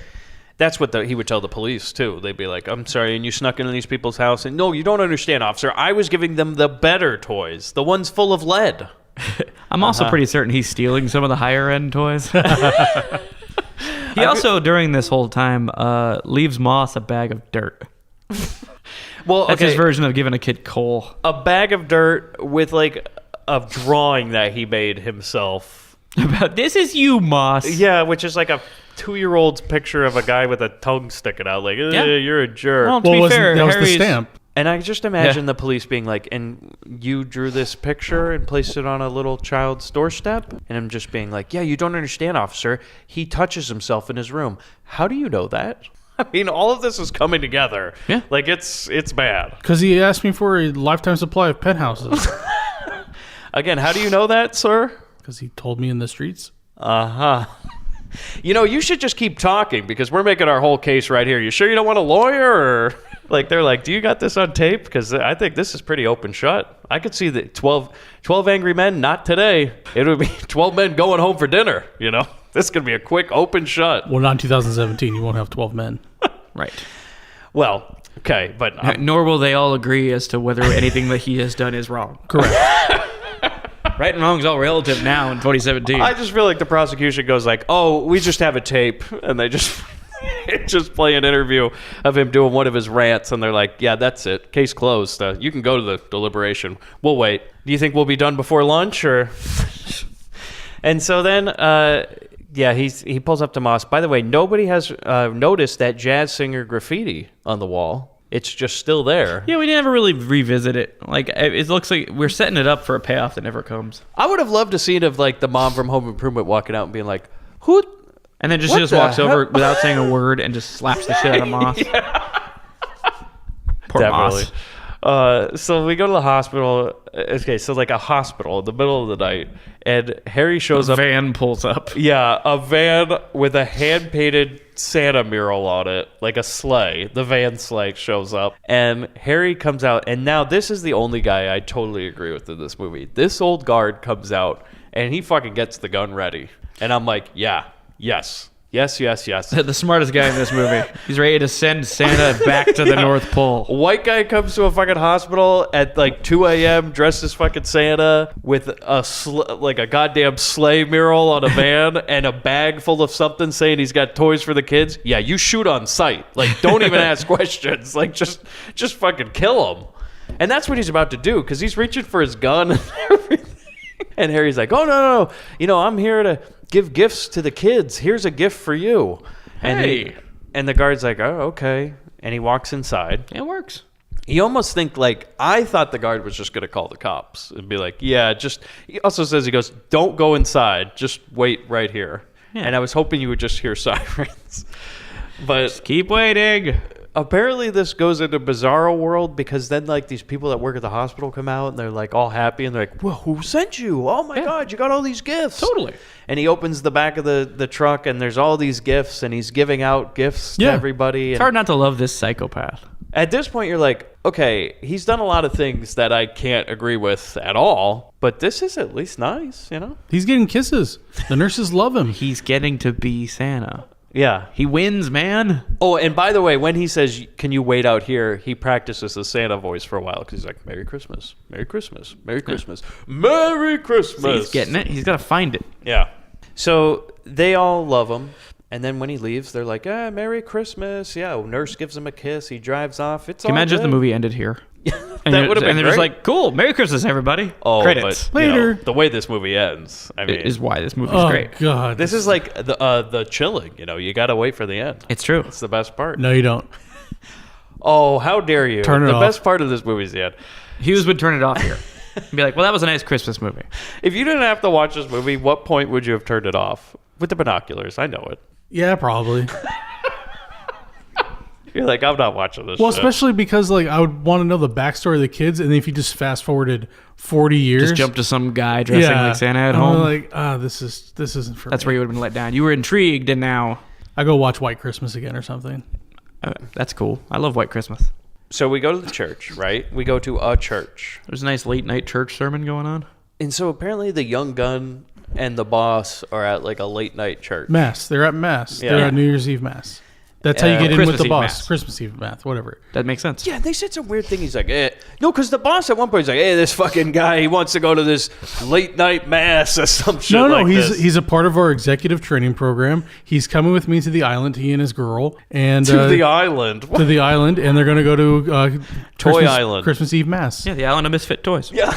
Do you think it's like that island in Pinocchio where they all turn the children donkeys. into donkeys? They're all smoking cigars and turning into donkeys. Yeah. That's a weird fucking part of that movie, by the Oh yeah, way. it always watch was you're for me like, as a kid "My too. It was like, this God." movie really takes a turn. Yeah, I just watched it recently, that part, and I was Really? like, fuck's sake, I You're the forgot only about person who watched Pinocchio recently. No. I specifically watched that part because I went to Disneyland, went on the Pinocchio ride, and I was like, oh, yeah, there's that fucking part where they all turn into donkeys. What the hell was that about? So I fire it up because you can watch it on YouTube, that clip, and I'm just like, what the hell was I watching when I was 5? This is insane. Oh yeah, Disney's got Disney films are like they're only halfway good. why if They're you- only half of it is good, and the other half is like What weird. the fuck's going on? I mean, weird even, psychedelic That shit. old school stuff, yeah. Yeah. even back when that movie came out, people must have been like, what the fuck is going on? Can you imagine like people the first time they went on Mr. Toad's Wild Ride? Thought they were When, going like, to hell? You die and go to hell at the end of the ride. You're like, wait, am I at Disneyland? Guilty. So this church thing lets out. Yeah. And Harry's there in his Santa outfit with the van sleigh. This is gonna be another sweet moment. They get out of their Christmas Eve and there's Santa. Okay, but here's the thing. This is New York City. Yes. Everybody's seen this shit before, man. This is nothing new. I thought this was like a Batman scene. Like a Oh, movie. he's in Gotham City He's now. in Gotham City, sitting down there. You know it's going to be one of the evil villains at the bottom of the Oh, staircase. like Bane from the... like Penguin or something. No, like from the Santa Bane. Tim Burton Batman. Oh, okay. I was thinking like Bane shows up at the Pittsburgh Steeler game. Demanding to see Santa. You have 1 hour. You have 1 hour to bring the children to me. And they would just walk past them. They'd be like, every day. You merely adopted Christmas. I was born into it. So they all go outside. They're all kind of looking at him. They're like, all right, here we go. Another fucking guy, right? And they come out of a church service, so everyone's got Yeah. their Jesus on right now, and they immediately surround and start shit talking Santa Claus. Well, 2 guys do. yeah, but I mean to do it coming out of church in front of all your family, be like, "Hey, asshole!" Start like fucking with this guy. Like a young Dice Clay comes up to this guy and says, hey, look at this fucking guy. Am I right? Fucking Santa over here. Huh? Hey, What do jingle you these got? bells, old man. Like, I think you need to go back into the church. I don't think you were listening. Well, because even their girlfriends or wives, they're just like, okay, we don't need to. Guys, please don't. Can we not get It's in a Christmas fight? Eve. Can we not go? You guys are about to roll Santa Claus on this church steps. Can we at least wait till we get to the bar? You know? Well, you know what? The thing is, they went in for the service. They need to blow off a little steam. You know, they've had enough Jesus. It's Well, they've time just for a been little told bit for of an Satan. hour that they're bad people. Yeah, so they're come like, out- you know what, God, I'll show you. They're like, you you want know- you want bad? I'll give you bad. You know, maybe I am a bad man. Yeah, maybe they're right, huh? Let's prove it right now. Let's pick on this fucking Santa guy. Am I right? Let's pick on this Santa guy who's carrying a sharp object. So they pick on him while he's just got like a sack full of toys and like this one prominent little soldier. The smelted metal soldier that he had. And And in a moment of panic, because he's getting mugged by these two guys, take his wallet. he defends himself, and we get a toy soldier to the fucking eye. Yeah, it goes through the eye. It is brutal. Then he pulls out an axe and starts chopping up both the guys and their A girlfriends. very festive axe, mind you. And the girlfriends, by the way, were kills the ones 3 saying people. don't do it. Like, they were trying to be good. They were like, but okay. Blind rage. Yeah. Honestly, this is where the movie takes a very dark turn. I mean, that was a guilt by association there. He's like, And he's just swinging madly. He's just going for it because he doesn't know who's coming at him. Best part is, because it's New York, everybody's just sitting there watching going like, oh, shit, not again. Nobody tries to stop this. Or Everyone's anything. just kind of on the stairs going, well, I got to be getting on. I mean, the same thing had happened in LA. You see a guy with one time I was going to LACMA. Man was in the car for this one. It's too bad he's not there. Too bad he's not at LACMA? No, he's not here. We saw a guy dressed like Frank Zappa, like walking in the middle of the street, just going like this. And we're like, look at this fucking guy, right? And we pull into a parking lot. We couldn't find a parking spot. We came out of the parking lot, and that man was being arrested by police because he had a fucking revolver in his hand. That was me. I was there. Oh, you were there. Yeah, you remember that fucking guy? Yeah, the fucking Zappa guy with he had a dirty hairy gun, this guy. Jesus. We drove by him. He just like a crazy man. We come out of the parking lot, and he is... And he had pulled a... Yeah, He the cops are on him. a goddamn Clint Eastwood Magnum. Yes, like a giant Magnum. He's got RoboCop's going. Within the 2 minutes we were in the parking lot, he was apparently waving this in the air. Wow. I just want to see Levitating Rock in like the Stanley Kubrick exhibit. But by the way, because it's LA, nobody gave a shit. They're Yeah, just we've like, seen that's this happens every day. We turned right in front of him. I know, he didn't do it. He was nice to us. He knew we were cool. Okay, so I gotta say, I like, they don't show it happen, but I like the implication that at one point he festively decorated an axe. Yeah. Because that axe handle's like, it's wrapped up like a candy cane. It's a nice looking axe. yeah. Yeah. And he was just doing that. So everybody stands at the church steps in shock. They're like, should we do something? No. And Nah, during this fuck it. crazy moment, the soundtrack is doing this warped version of Here Comes Santa Claus, and it works. So we go to the Christmas party, right? We go to a Christmas This party. is another Christmas party, and I was wrong when I was talking earlier about that Christmas party being the whitest one, because this one, this is Honky Holidays, everybody. Because this is... You see that big banner, Honky Holidays? It should. So Harry shows up to this party and watches people through a window, and then a couple of guys who you think are going to pull like the church people go like, oh, let's get this fucking guy. And they run outside and they're like, oh, we got you. And he's like, and they're like, no, come on inside. Have a good time, Santa. Like, they think he's the real Santa or some shit. Yeah, they're like, hey, why didn't we think of this? We got kids at this party. Let's bring a Santa Claus in. Yeah, so they bring a fucking, again, A stranger on the We are in street. New York City. Like, the last thing you do is bring in a stranger dressed like Santa Claus to anywhere, and especially with children. And at this point, Harry's like wide-eyed and crazy because he's still feeling the adrenaline of murdering 3 people. And he walks in. And, oh shit, we're going to have a Santa dance-off. Yeah, okay. He comes in and everybody's like, we're so happy you're here. And you think he's going to do another murderous rage thing, but no. Because he's assessing the situation like everyone's potentially a danger to him right now. Some lady like walks up and like gives him a drink and almost kisses his feet. Like, oh, Santa, thank you so much for showing up. The children. And then all these children And he's run around. finally in his element. Yeah, and they're like, oh, Santa, you came here. And he's like, and I brought everybody gifts. And he just starts handing out gifts. And he's just having a gay old time at this party. It's perfect. Yeah. And wouldn't it be great if the movie ended here? Yeah. Just keep Like, saying that. credits there. Like, we just forget that he killed a bunch of people. It's just like, and everything's fine. You just gotta find the right Christmas party. That's really the message of this story. Yeah, you Find the right people to surround yourself with at the holidays. Yeah, it's all about fetishes. You just got to find the people who accept They're you. called fetishes. Yeah. So we go back to the church. I love this. So are these guys cops that show up? Because we'll never see them again. They are, yes. Yeah, they're But cops. They're just barely in this movie. Well, no, we see them one more time at the police precinct. when Kind they of. They make that joke. Yeah. Yeah. So the cops show up, and there's people talking in the church. And did you hear these lines that people said? Because somebody said, quote, they did deserve it. Man, that's New York for you, isn't it? Yeah, some guy goes, but they did deserve it. Yeah. And I Son of rewound a bitch it had it coming. I round it 3 times, being like, he said did not, right? No, he said they did deserve it, and I write, no, they didn't. I like the idea of the eyewitness. He's like, yeah, he was talking shit though. So he says to the cop, he goes, no, you don't get it, officer. They started talking shit. The Santa guy, all he could do was defend himself, kill them all with an axe. You know how it goes, cops. Talk shit, get hit, right? I mean, your fault for messing with a streetwalker in a Santa outfit. I mean, wouldn't have. Yeah. You know what's in that bag? I'm the smart one. The cops just put away the notebook, like, yeah, nothing we can do about it, They're high-fiving that guy. They're like, you got that right, buddy. And another person says, how do you and the missus like your first New York religious experience? Which is what the boss says to the young gun. I love this guy. He's like, hey, welcome to New York. Hey. That's life in the city. Happens every year. Every fucking year, some guy dressed up like Santa with an axe. So 7 years from this movie, it's just New Detroit from RoboCop, right? The kind of callousness, the like, yeah, some guy got murdered in front of me, whatever. Ask anybody in New York. There are two things that are certain around this time of year: the Macy's Thanksgiving Day Parade and man dressed like Santa with an axe. He's gonna take somebody, you know. Just lucky it's not you. If he kills you in front of a church, it's an act of God.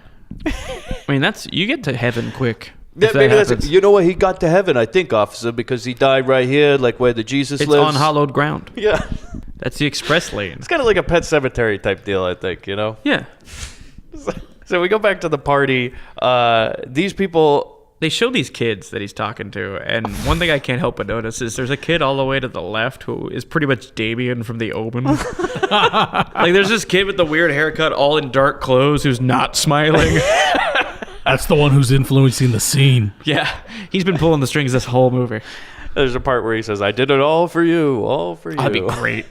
I would have liked it. They needed like a little Tiny Tim character, you know, with the crutches, and he's like, oh, Santa. I think you meant a guy with a ukulele. No. Like, what's that kid, his name in the Christmas No, story? you're right. Timmy, yeah. Yeah, Tiny Tim. Tiny Tim. Yeah, you needed like a little Tiny Tim with a crutch and everything, and he maybe gives him a gift, you know? Oh, it's better than I got last year, sir. It would be great. You boy, what day is it? So the song's over. Like, okay, he dances around the room with like a child. Oh, yeah. Which I was... He's serving more than cookies. And all the women join in, and he's the life of the party, you know? And the song's over, and he's like, look, I gotta go, everybody, because there are more gifts to deliver and more people to kill. I gotta go lay low for a while. You hear those sirens? I have to leave. Santa's got priors. And so he points to the children, and he goes, all right. Yeah, this is... But now, I want you to remember to stay good boys and girls. Respect your mothers and fathers, and do what they tell you.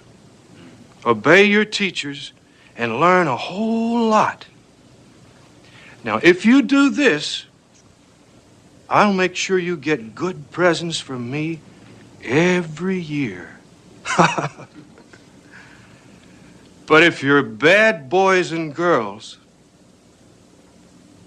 your name goes in the bad boys and girls book.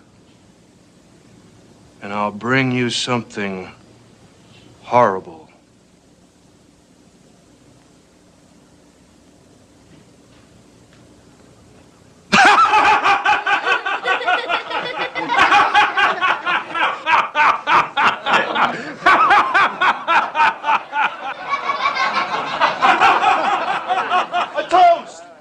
And he just starts laughing and laughing. And you see the looks on the adults. At first, they're like, we've made a mistake. Yeah, everyone goes, have made a mistake. We forgot we were in New York City. For a second, we left. We thought we were in a fucking Charles Dickens novel. You know, not for nothing, Carol, but I don't think this is actually Santa. Somebody just whispering that in the background. He's not really Santa. I'm pretty sure he's not. Did you just hear them say he's not Santa? Maybe he should leave. And then they're like, okay, well, how about we toast Santa? Huh? And then the guy's like, hey, hip, hip, hooray. And then they all say Merry Christmas. He leaves in the van sleigh. I would have also liked it if they saw what he drove off on and like, oh my God, we let him touch our children. Throw that toy away. Throw that thing away. Is there a hose in the back? All right, kids, line up. Like, you just see the aftermath and all those parents taking the toys away from the kids. And it's like, I want it. They're like, no. Not a good idea. We're burning these. We're melting them down. They're already half melted anyway. So we go to the van sleigh. See, I think this is much like probably what Freddy Krueger was like before he got burned, when eventually they're like, we need to take care of this guy. Like, he needs to exit society. This is basically the Elm Street Christmas special. So we go to the van sleigh, and now he's imagining himself actually controlling Santa's sleigh, and he's whipping the reindeer. Yeah, it's heartwarming. I found it endearing. And then I'm cheering for this guy. He flashes back to Bucket Hat. Yeah. And he gets really pissed. He remembers, oh yeah, that asshole. So we go to Bucket Hat's house. Him and his wife are sleeping, and we just see Harry try to go up. Yeah, he gets on the roof, and he wants to go down the chimney because he's Santa now, and he can't fit down the chimney. Yeah, because he learns that a grown adult man can actually go down a chimney. Turns out. It takes some magic that he doesn't have. This is like a 3-minute scene of him trying to get out of that chimney. No, it's very long. Been there, man. I thought he was just gonna get stuck and die in there. Just be frozen. Like That's where the movie ends. Yeah, like the end of The Shining, but this he's just gonna. He's just sitting up out of a chimney. It just goes burn. It just. I would love that. And Buckethead just comes out and he goes, "Merry Christmas, huh?" That's New York for you. The same cops are high-fiving in the background. That is funny. If they're in New York, how the hell are they getting to these like full-on suburban homes? He's like crossing bridges. He's and probably shit. Long Island. Christmas yeah. magic. Yeah. He's taking the Long Island Expressway with that thing, going on Dasher on. Some deleted scenes. And again, people would drive by and go like, "It's fucking New York, eh? What do you want?" We got to get the fuck out of this city, man. So you can imagine. Okay, I just imagine all the other movies that take place in New York at this time, because you have like Miss 45, Death Wish. Imagine Bronson running across this guy. Wow. I think Kersey would take care of business. To all a good night. Blam. Yeah, you just see like Bronson walk by, seeing him go in a person's chimney, and he's like, "Oh, here we go." Exactly. But then he sees him and he goes like, "Oh, you're white. Never mind, sir. No, Sorry." he ran into him at Moss's house when he was in blackface. Yeah, he probably He's would. like, "Not today, Santa." Of all the times he would. Yeah. Blammo. Like a bowl full of jelly. So then he sneaks into their house and he puts presents under their tree. And this is where we learned that he has kids. So Bucket Hat apparently is a guy who's a fucking lazy man who barely shows up to work, works on a line, got that cushy union gig, I guess, because this guy's got like a fucking 4-bedroom house. Hey, man, that's in the 80s when shit jobs like that paid for things. Yeah, like on Long Island, he's living like a king. And he's got kids, which is you're like, oh, fuck. It's a good reveal that he has kids because you didn't know that before. Yeah. It humanizes him. Also, he said he was going out of town. We've already established he's a liar. Oh, wait, that was on Thanksgiving. That was that was a That was while a ago. long time ago. So he walks down to their room because he thinks he sees the kids, but then they're like faking asleep. Then he goes into Bucket Hat's room, and so the husband and wife are both sleeping in the bed. Mm-hmm. And he says to stand over him, and he says, "You want it all, Frank, but you're no longer a child," and tries to like suffocate him. He's with trying to smother him with a bag of toys. which is and a it's very not inefficient quite way. working. And he's discovering that it's not really working. And there's a Also struggle very going on. loud. Yet Yeah. the wife is and not that's where we waking discover that fortunately Mrs. Frank is either a heavy sleeper or is letting this happen. She's like, you know what? Good. Let's hope he doesn't move on to me, but I'm going to take the chance. Either that or like he's finally having that heart attack. Yeah. And I'm just going to pretend I slept through it. No, officer, I didn't know. I didn't hear a thing. It's a Christmas miracle. The kids, yay! So no, he just goes to this convenient. By the way, who has a fucking Christmas tree next to their bed? Like that was weird. in lieu of a bedside, in lieu of a nightstand, he has a Christmas tree. I'm going to start doing that. Put a little Christmas tree above my bed. But this is like a full. Like we're looking at like Hughes has a. Like a good 6 foot tall, 7 foot tall Christmas tree. That's It's like very what's- nice, Hughes. It's actually like 9.5 feet tall. But Okay, yeah. it's like that size. Like I was going to let that go, but yeah. it's like that size though, right next to his bed. Like he gave the kids the tree, and he's like, "But we're getting our own tree, right? Because we're like the adults, so we get our own Christmas, you know."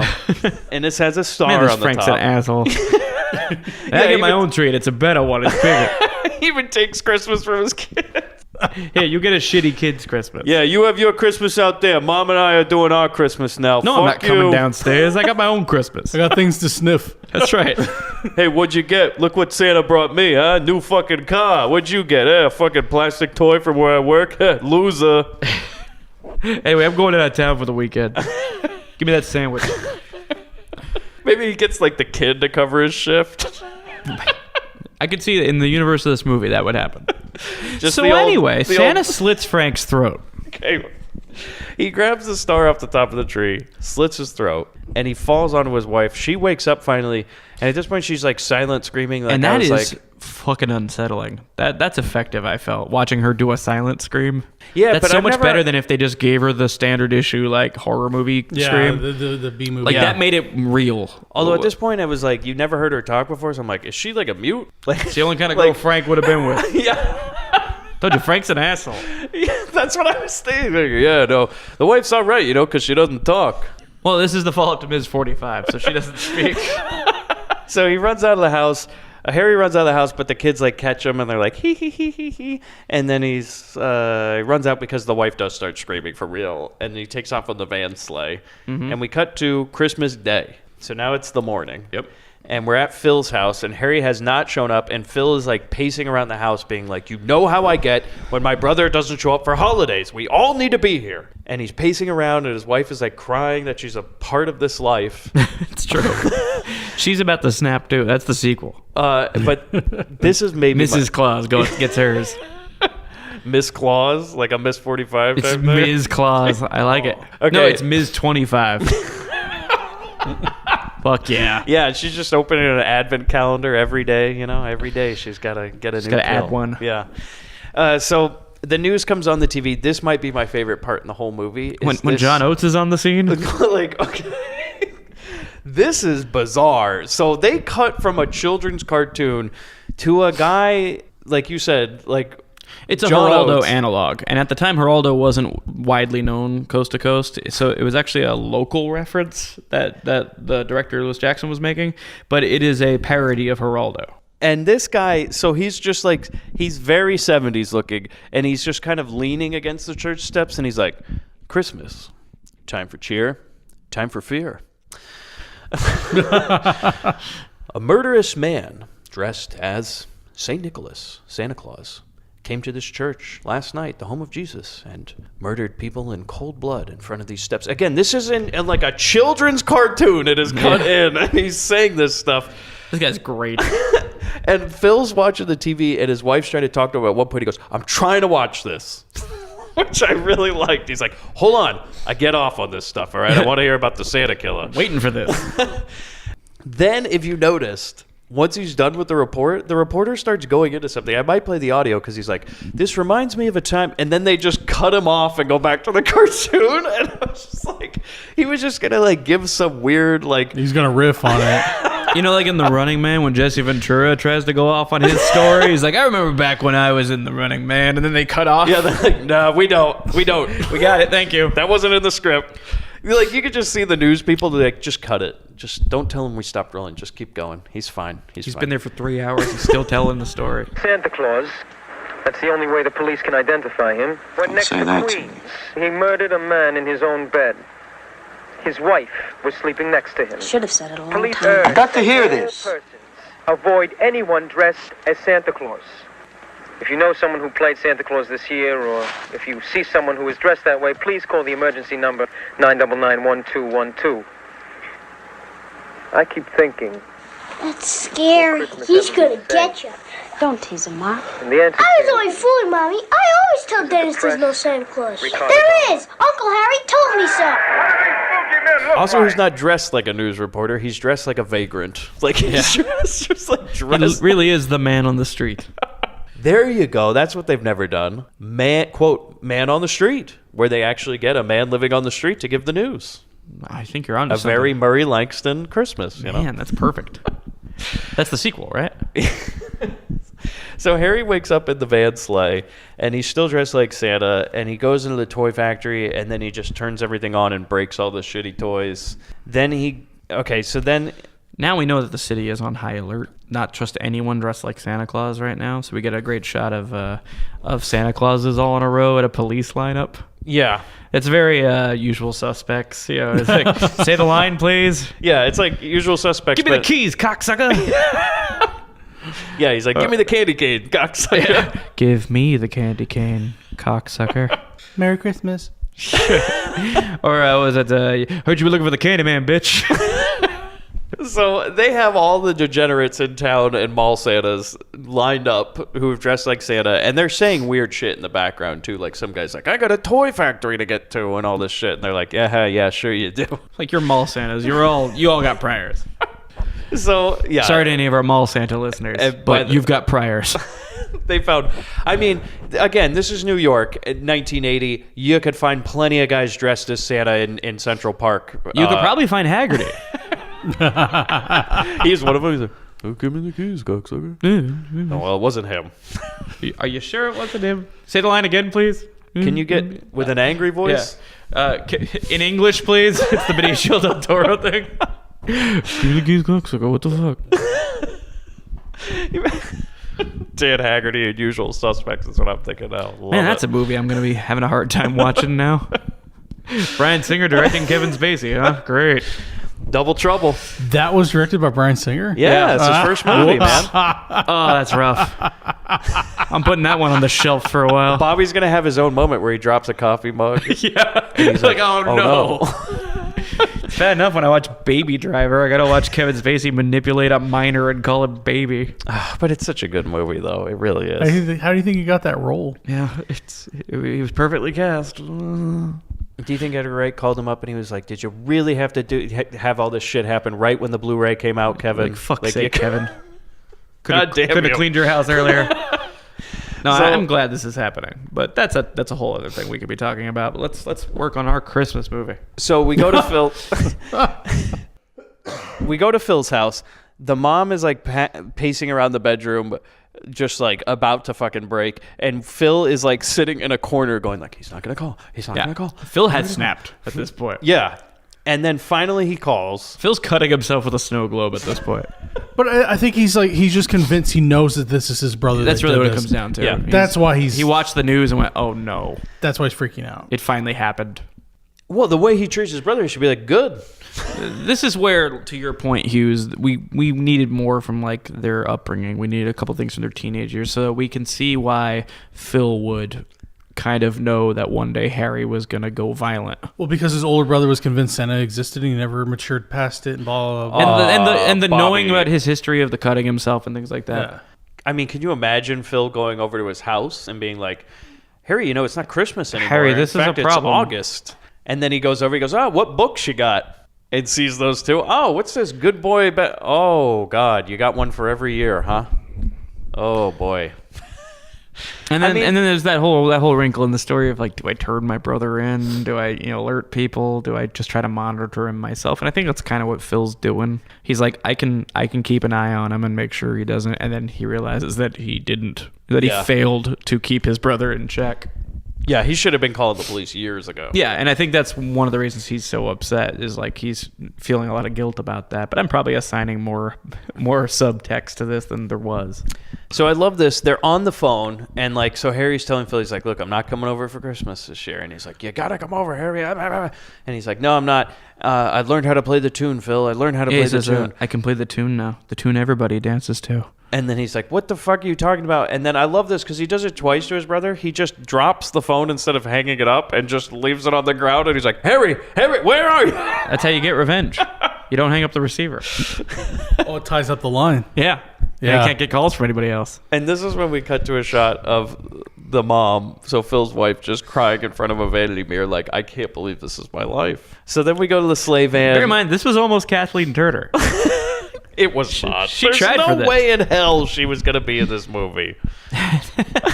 She was overqualified. That's why they turned her away. Well, they didn't have a big enough craft service budget either. She's going to go for what? Her Candy canes. Fucking 2 lines in the whole movie? Yeah, and crying in front of the vanity mirror? How could you, Phil? Can you imagine that Phil was Michael Beck? Emotionless Michael Beck from the Warriors? Monotoning through all of this? I think they casted the right man. So they go to the sleigh van. Harry gets the van stuck in a pile of snow, so it's night now, right?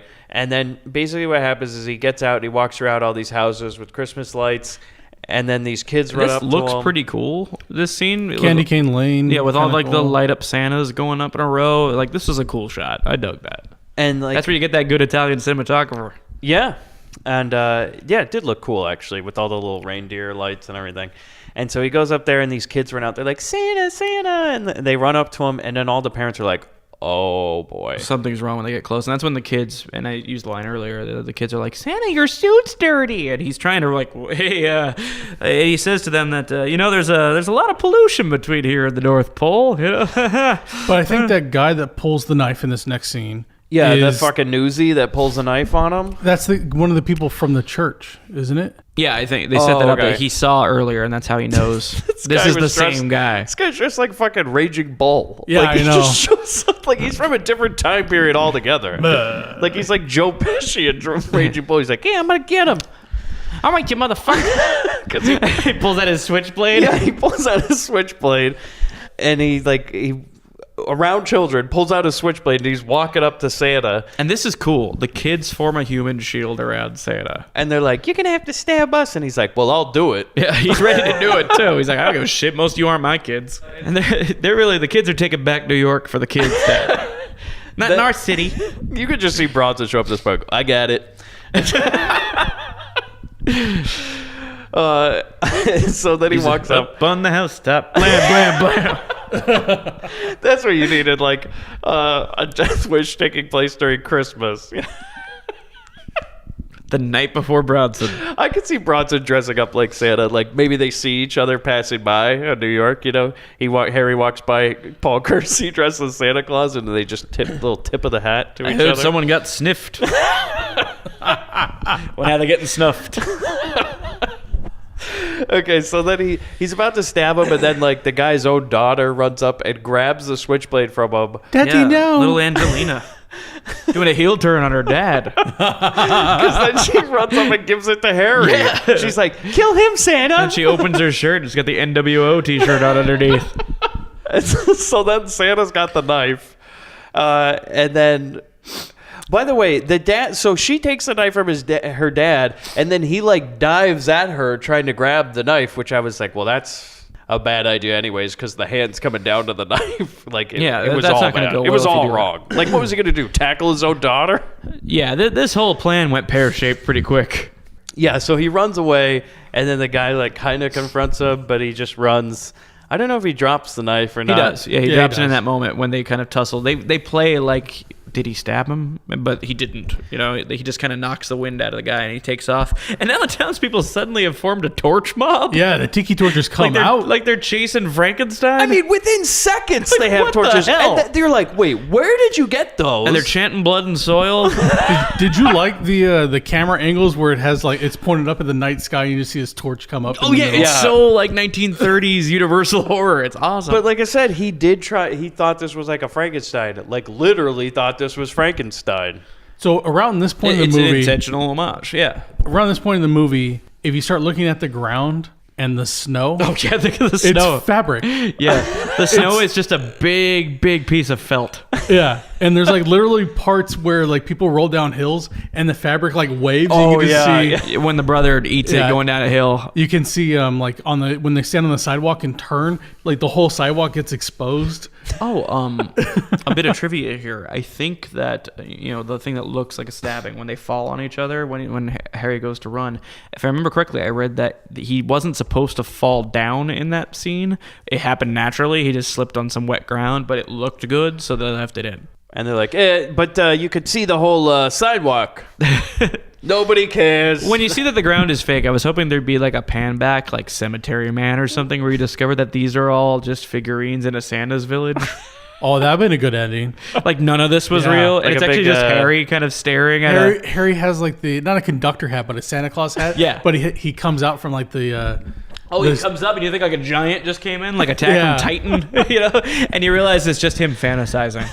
And even in his own daydreams, no one respects him and he goes crazy. Man, that's a better ending. That is a great ending. That's the Lego movie ending.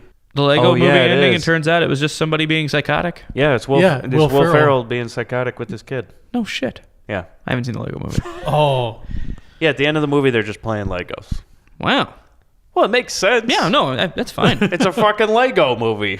They're like, hey, we are toys, by the way. Go buy Legos at your local Toys R Us. Are we right? Trevor's just mad now because he had that whole story written out. He's like, I could sell that script. Every set you Totally. see in this movie is for sale, kids. Go beg your parents. Fucker. But that's also how the show St. Elsewhere ended, with that kid looking at the snow globe, Yeah. and it was the hospital, and apparently it was just a deranged child who thought up 9 seasons of a show. Yeah. Wasn't the same for Dynasty with Patrick Duffy? It was a daydream during a shower. I thought that was, what do you call it, Dallas. That was Dallas. Dallas. Not Dynasty. Yeah, no, because everybody was all pissed, apparently, that they got rid of him, so they're like, we'll bring him back, Turns out he just zoned out in a shower. It's TV, you know? It's not doesn't real matter. life. You don't have to really kill a person. Yeah. So basically, So I forget where we're at in the movie now, but Okay. Well, He he's running goes away to- and he runs to his brother's house. He gets away from the torch mob, who, if Because they're busy looking for Frankenstein. yeah, I mean, they were trying to find a tall tree because that's where this was going. Yeah. I mean, yeah, and so it's really out of place. Like, I get the reference, I get what you're doing, but like, it didn't fit. But again, he's doing Frankenstein. He's They not have flashlights, sympathetic though. like Yeah. Frankenstein. He's not. He killed people. He killed people. Like, No, I know. I'm not saying I agree with it. I'm just saying I get what the director is homaging and like what the feeling he's trying to evoke, Yeah. but like it doesn't really yeah, fit. but I mean, like, there wasn't a part To when, do a when torch mob. Frankenstein killed that guy who was mean to him at the office and ate his sandwich. you I know? remember that. Like, because Yeah, No, that was he on, put a um, stapler into some Jello. Oh, you see, really got him. You haven't watched Penny Dreadful because that version of Frankenstein, That is a disturbing Frankenstein. show. Yeah, fantastic show, Good show. top to bottom. Every episode's worth I've watching. never seen it. I'll Give check it a out look sometime. sometime. Yeah, you know, This it episode has- is brought to you by Netflix. I'll check it out. I think it's on. that- I think it's on like Showtime or something. Yeah, I think it was a Showtime series. Yeah. It's on one of those streaming services. So but Bucket Hat was a dick, but he didn't deserve to die, and neither was those guys at the church. I mean, No although one's somebody did defending tell him. us, somebody did tell us. No, but I mean, again, you can't make a Frankenstein if the guy's not sympathetic. In Frankenstein, he killed the girl on accident. Right. In this movie, he killed people in cold blood. They're like, but you feel bad, right? Because they were dicks, you know? It's New York, after all. Like, they did deserve it. We did have a character that said that. And they're like, yeah, I guess so. So he goes But with... all the people he killed talk shit. It's just we can't forget that. As you said, Bobby, It's the moral of the story. The saying in New York is, talk shit, you get hit. That's right. All Sometimes right. it's with a toy soldier. Sometimes it's with a balled up fist. If you're being bullied, you have to stand up for yourself, and this is how That's he's the standing up for message of himself. this story. Yeah. It's an anti-bullying movie. That's all this is. You know, you're talking a lot like Duke from Spookies. Hey, I'm sure it's what he told his girlfriend a lot. What, you has this know? movie got a message or something? Is Talk Santa shit, Claus? you get hit, Hey. Linda. So we go to his brother's house. He makes it away in the van sleigh, and he pulls up, and his brother answers the door, and he goes, I fucking knew it. I knew it was you. He's just like, I'm in trouble, Phil. And Phil throttles him like Homer choking Bart. I mean, basically, he goes in and he's like, tell me about the rabbits, Phil. Yeah. And he's like, sure, Lenny. And then he brings him into the room and just chokes him Oh, he to chokes him the death. fuck out. But I do like the part where the kids were then like, Uncle Harry. And he's like, no. Send Get those kids upstairs." upstairs. And then he goes, nobody's going to watch this, including you, wife. And then he murders his brother in cold blood. Well, How do he they know it chokes was him Uncle out. Harry? Well, The kids. Hughes, if you don't think he's dressed up like this before and showed up. Oh, okay. That's actually a fair point. You got to think that sometime during the For span. me, this felt like that was the first time he's ever dressed up like this. He's finally realized himself. If he had dressed up I'm like sure that before, for Christmas he's probably shown up for the Oh. kids. Did he Because use the kids and the wife do love him, so I Yeah. could see he could have shown up one Christmas day. I don't think he glued the beard Yeah. on, but this was the year, you know. He was, like I said, he's bringing it back. He's bringing Christmas back. They'll believe. By the way, there is a part, though, in that Santa lineup. The best part of this movie, actually, is where a guy says to the cop, he goes, you know, actually, I don't think this is so bad because my kid was saying, well, now that if I'm bad, Daddy, I'm going to end up dead. It works. So he's like, so personally, I kind of think the guy's doing us all a favor. Doing you know? the heavy lifting He's here. like a real Batman. He's like our Batman. He's kind of killing the dicks in town, and he's making sure the kids are good, or else they're gonna get murdered Man, by a fucking man in a Santa This suit. needed the Reservoir, not Reservoir Dogs, I'm sorry, the Boondock Saints ending, where they're just talking to New Yorkers on the street who are just like, I think it's good that he's out there killing fuckers. You go, Santa. And he does do, by the way, when he says he's gonna get killed, he does the throat snap. Yeah, you know, my kids, I'm great. Never been more behaved, you know. Tell him he talks like that again, he's gonna die. You want me to call that Santa up, kid? Yeah, clean the fucking dishes. Yeah, don't worry about the elf on the shelf. He ain't shit. So, okay, hold on. A little off topic. Is that elf on a shelf a thing or something? It's a thing of the last few years, and the thing is, that's the most creepy fucking thing And there that's is. some shit, man. That's some bullshit parenting. You're in Target, right? And you've seen this fucking thing? I've seen it in homes. Okay, it says on the box, it says Elf on the Shelf, the new Christmas tradition. Yeah. I says, according to who, asshole? I've never heard of this. Like, what? That's really new to you? Because I've known about this for years. It's been like 15 years now. But that's what I'm saying. You just start it. You go, hey, guess what? This is Christmas now. Everybody needs one of these. I'm Yeah, like, it worked. Says fucking who? A lot of people. Pickle in the tree, same thing. Well, that's a little older. I know it's older, but it was not American. But No. it's like, what a brilliant way. They're like, how are we going to sell a new Christmas decoration? You know what? We just tell them they got to have one. Everybody's got to have one. Elf on the Shelf. Elf on the Shelf is like the twilight of Christmas traditions. That fucking snitch, that elf. It's the most disturbing like premise to me. And What then is it? what It's people fucked do? up.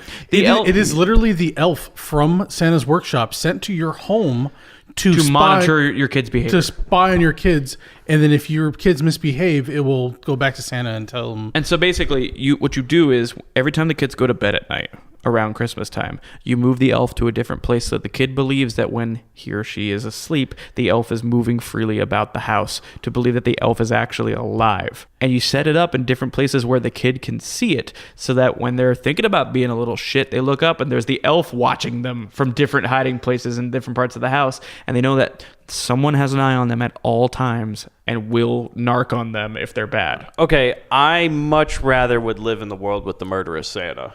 Isn't that Like, horrible? that's terrifying to me. I honestly, and I'm not even joking, I feel that's a form of child abuse. Like, you are emotionally abusing your kid with The that shit. fact that the elf is so fucking creepy, and it's moving throughout your house, and it has your parents' permission, I think would traumatize kids. That's what Here's I'm what saying. we do, Yeah. guys. Like, that is fucked up. Like, you're Elf- going to mess with your kid doing that shit. Here you go. Elf on a Shelf. Add a knife to him. You know? Have him holding a little knife. Yeah. They Little knife. have that. No, people have done all kinds of People different have done, variations. like they put them into BDSM like leather.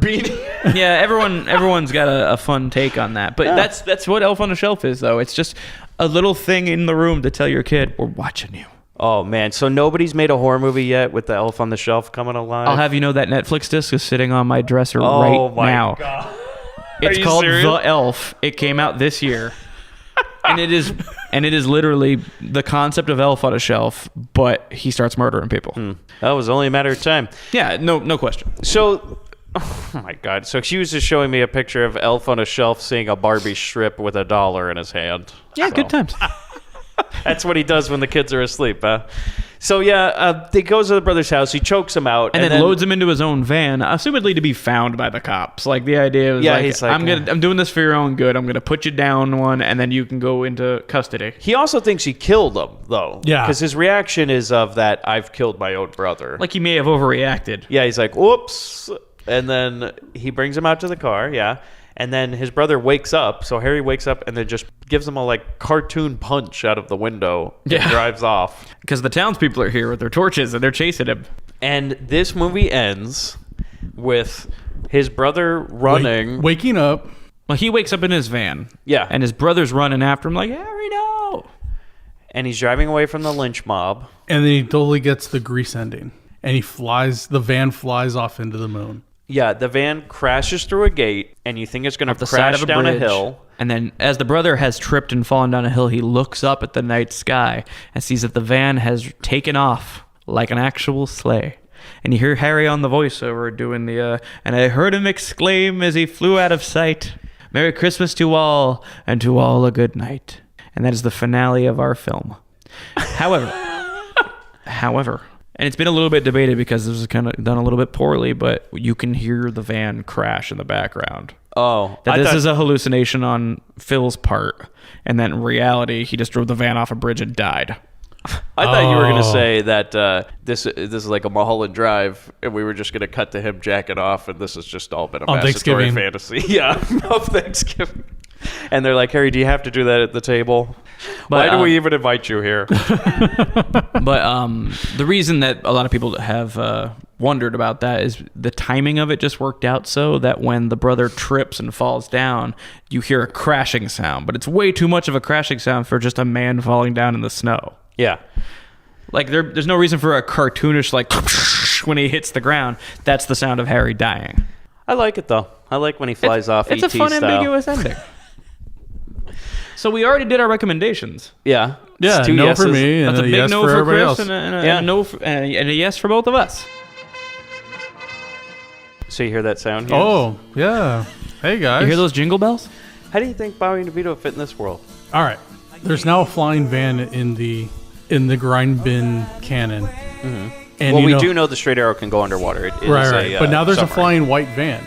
And, you know, they've been together in this one yellow van for, I don't know, 95 episodes now. So now they have to get a second van so they each can have one. So Danny goes and finds a van. It's this white van with faded paint on the side that looks kind of like Santa's sleigh. They buy it. They start driving around. They find out it can fly. From there, they take some technology from computers and they recreate the Explorers movie where they can fly into space. DeVito and Bobby in space in the sleigh van. Yes. Looking for space broads. Yep. And they find that one big one with like 3 boobs. I like it. I thought it was That's good. Perfect use of that van. Well, I feel like they would definitely see the TV reports about the murder of Santa, but they'd be more like, Bobby, do you see how many of these broads actually liked him? They're like, he came, he gave us presents and everything. They also said he came over and over. He came, Santa came. I'm thinking, Bobby, we need to get on this. So I'm going to dress like Santa because I'm the chubby one. You're the elf. On the shelf. On the shelf. That's what I was going to say. He's the Bobby in the lobby. You just see Bobby sitting on shelves. Sitting on a mantle, his legs dangling. You understand? God. I see Danny went to bed.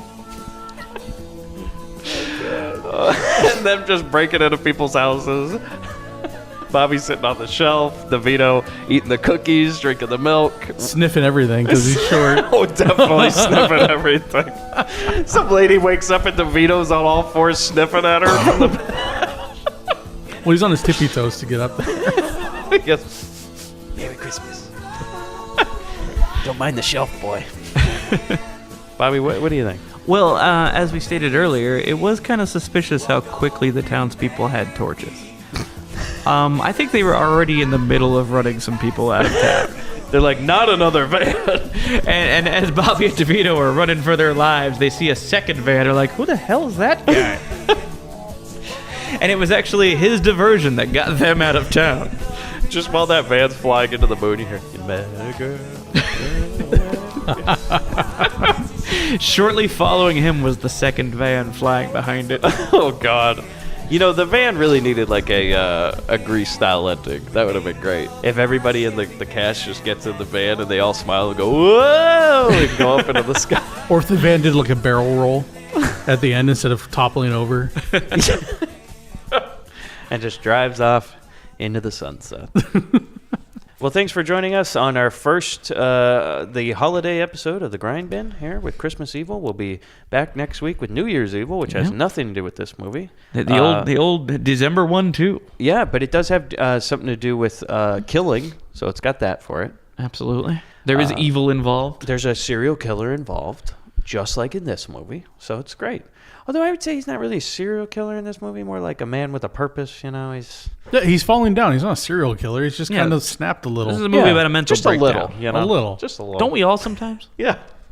We all think about it sometimes, you know, axing people outside of a church that act like dicks, you know. We've all been there. Been there, done that. So you can find us on grindhousefilm.com. We're Twitter at grindpod, Facebook, Grindbin Podcast, everywhere else you can find us, Instagram, all that. We're out and about. We're all lurking on social media somewhere. Yeah, patreon.com/grindbin. You can get our mini bin episodes. We have quite a few up there right now. We're going to have this month, we'll be having the second December episode, which we were forced to put on the Patreon instead of on the main feed, thanks to Mr. Crown. Legal reasons, Mr. Crown, yeah. And that is a Beverly Hills Vamp.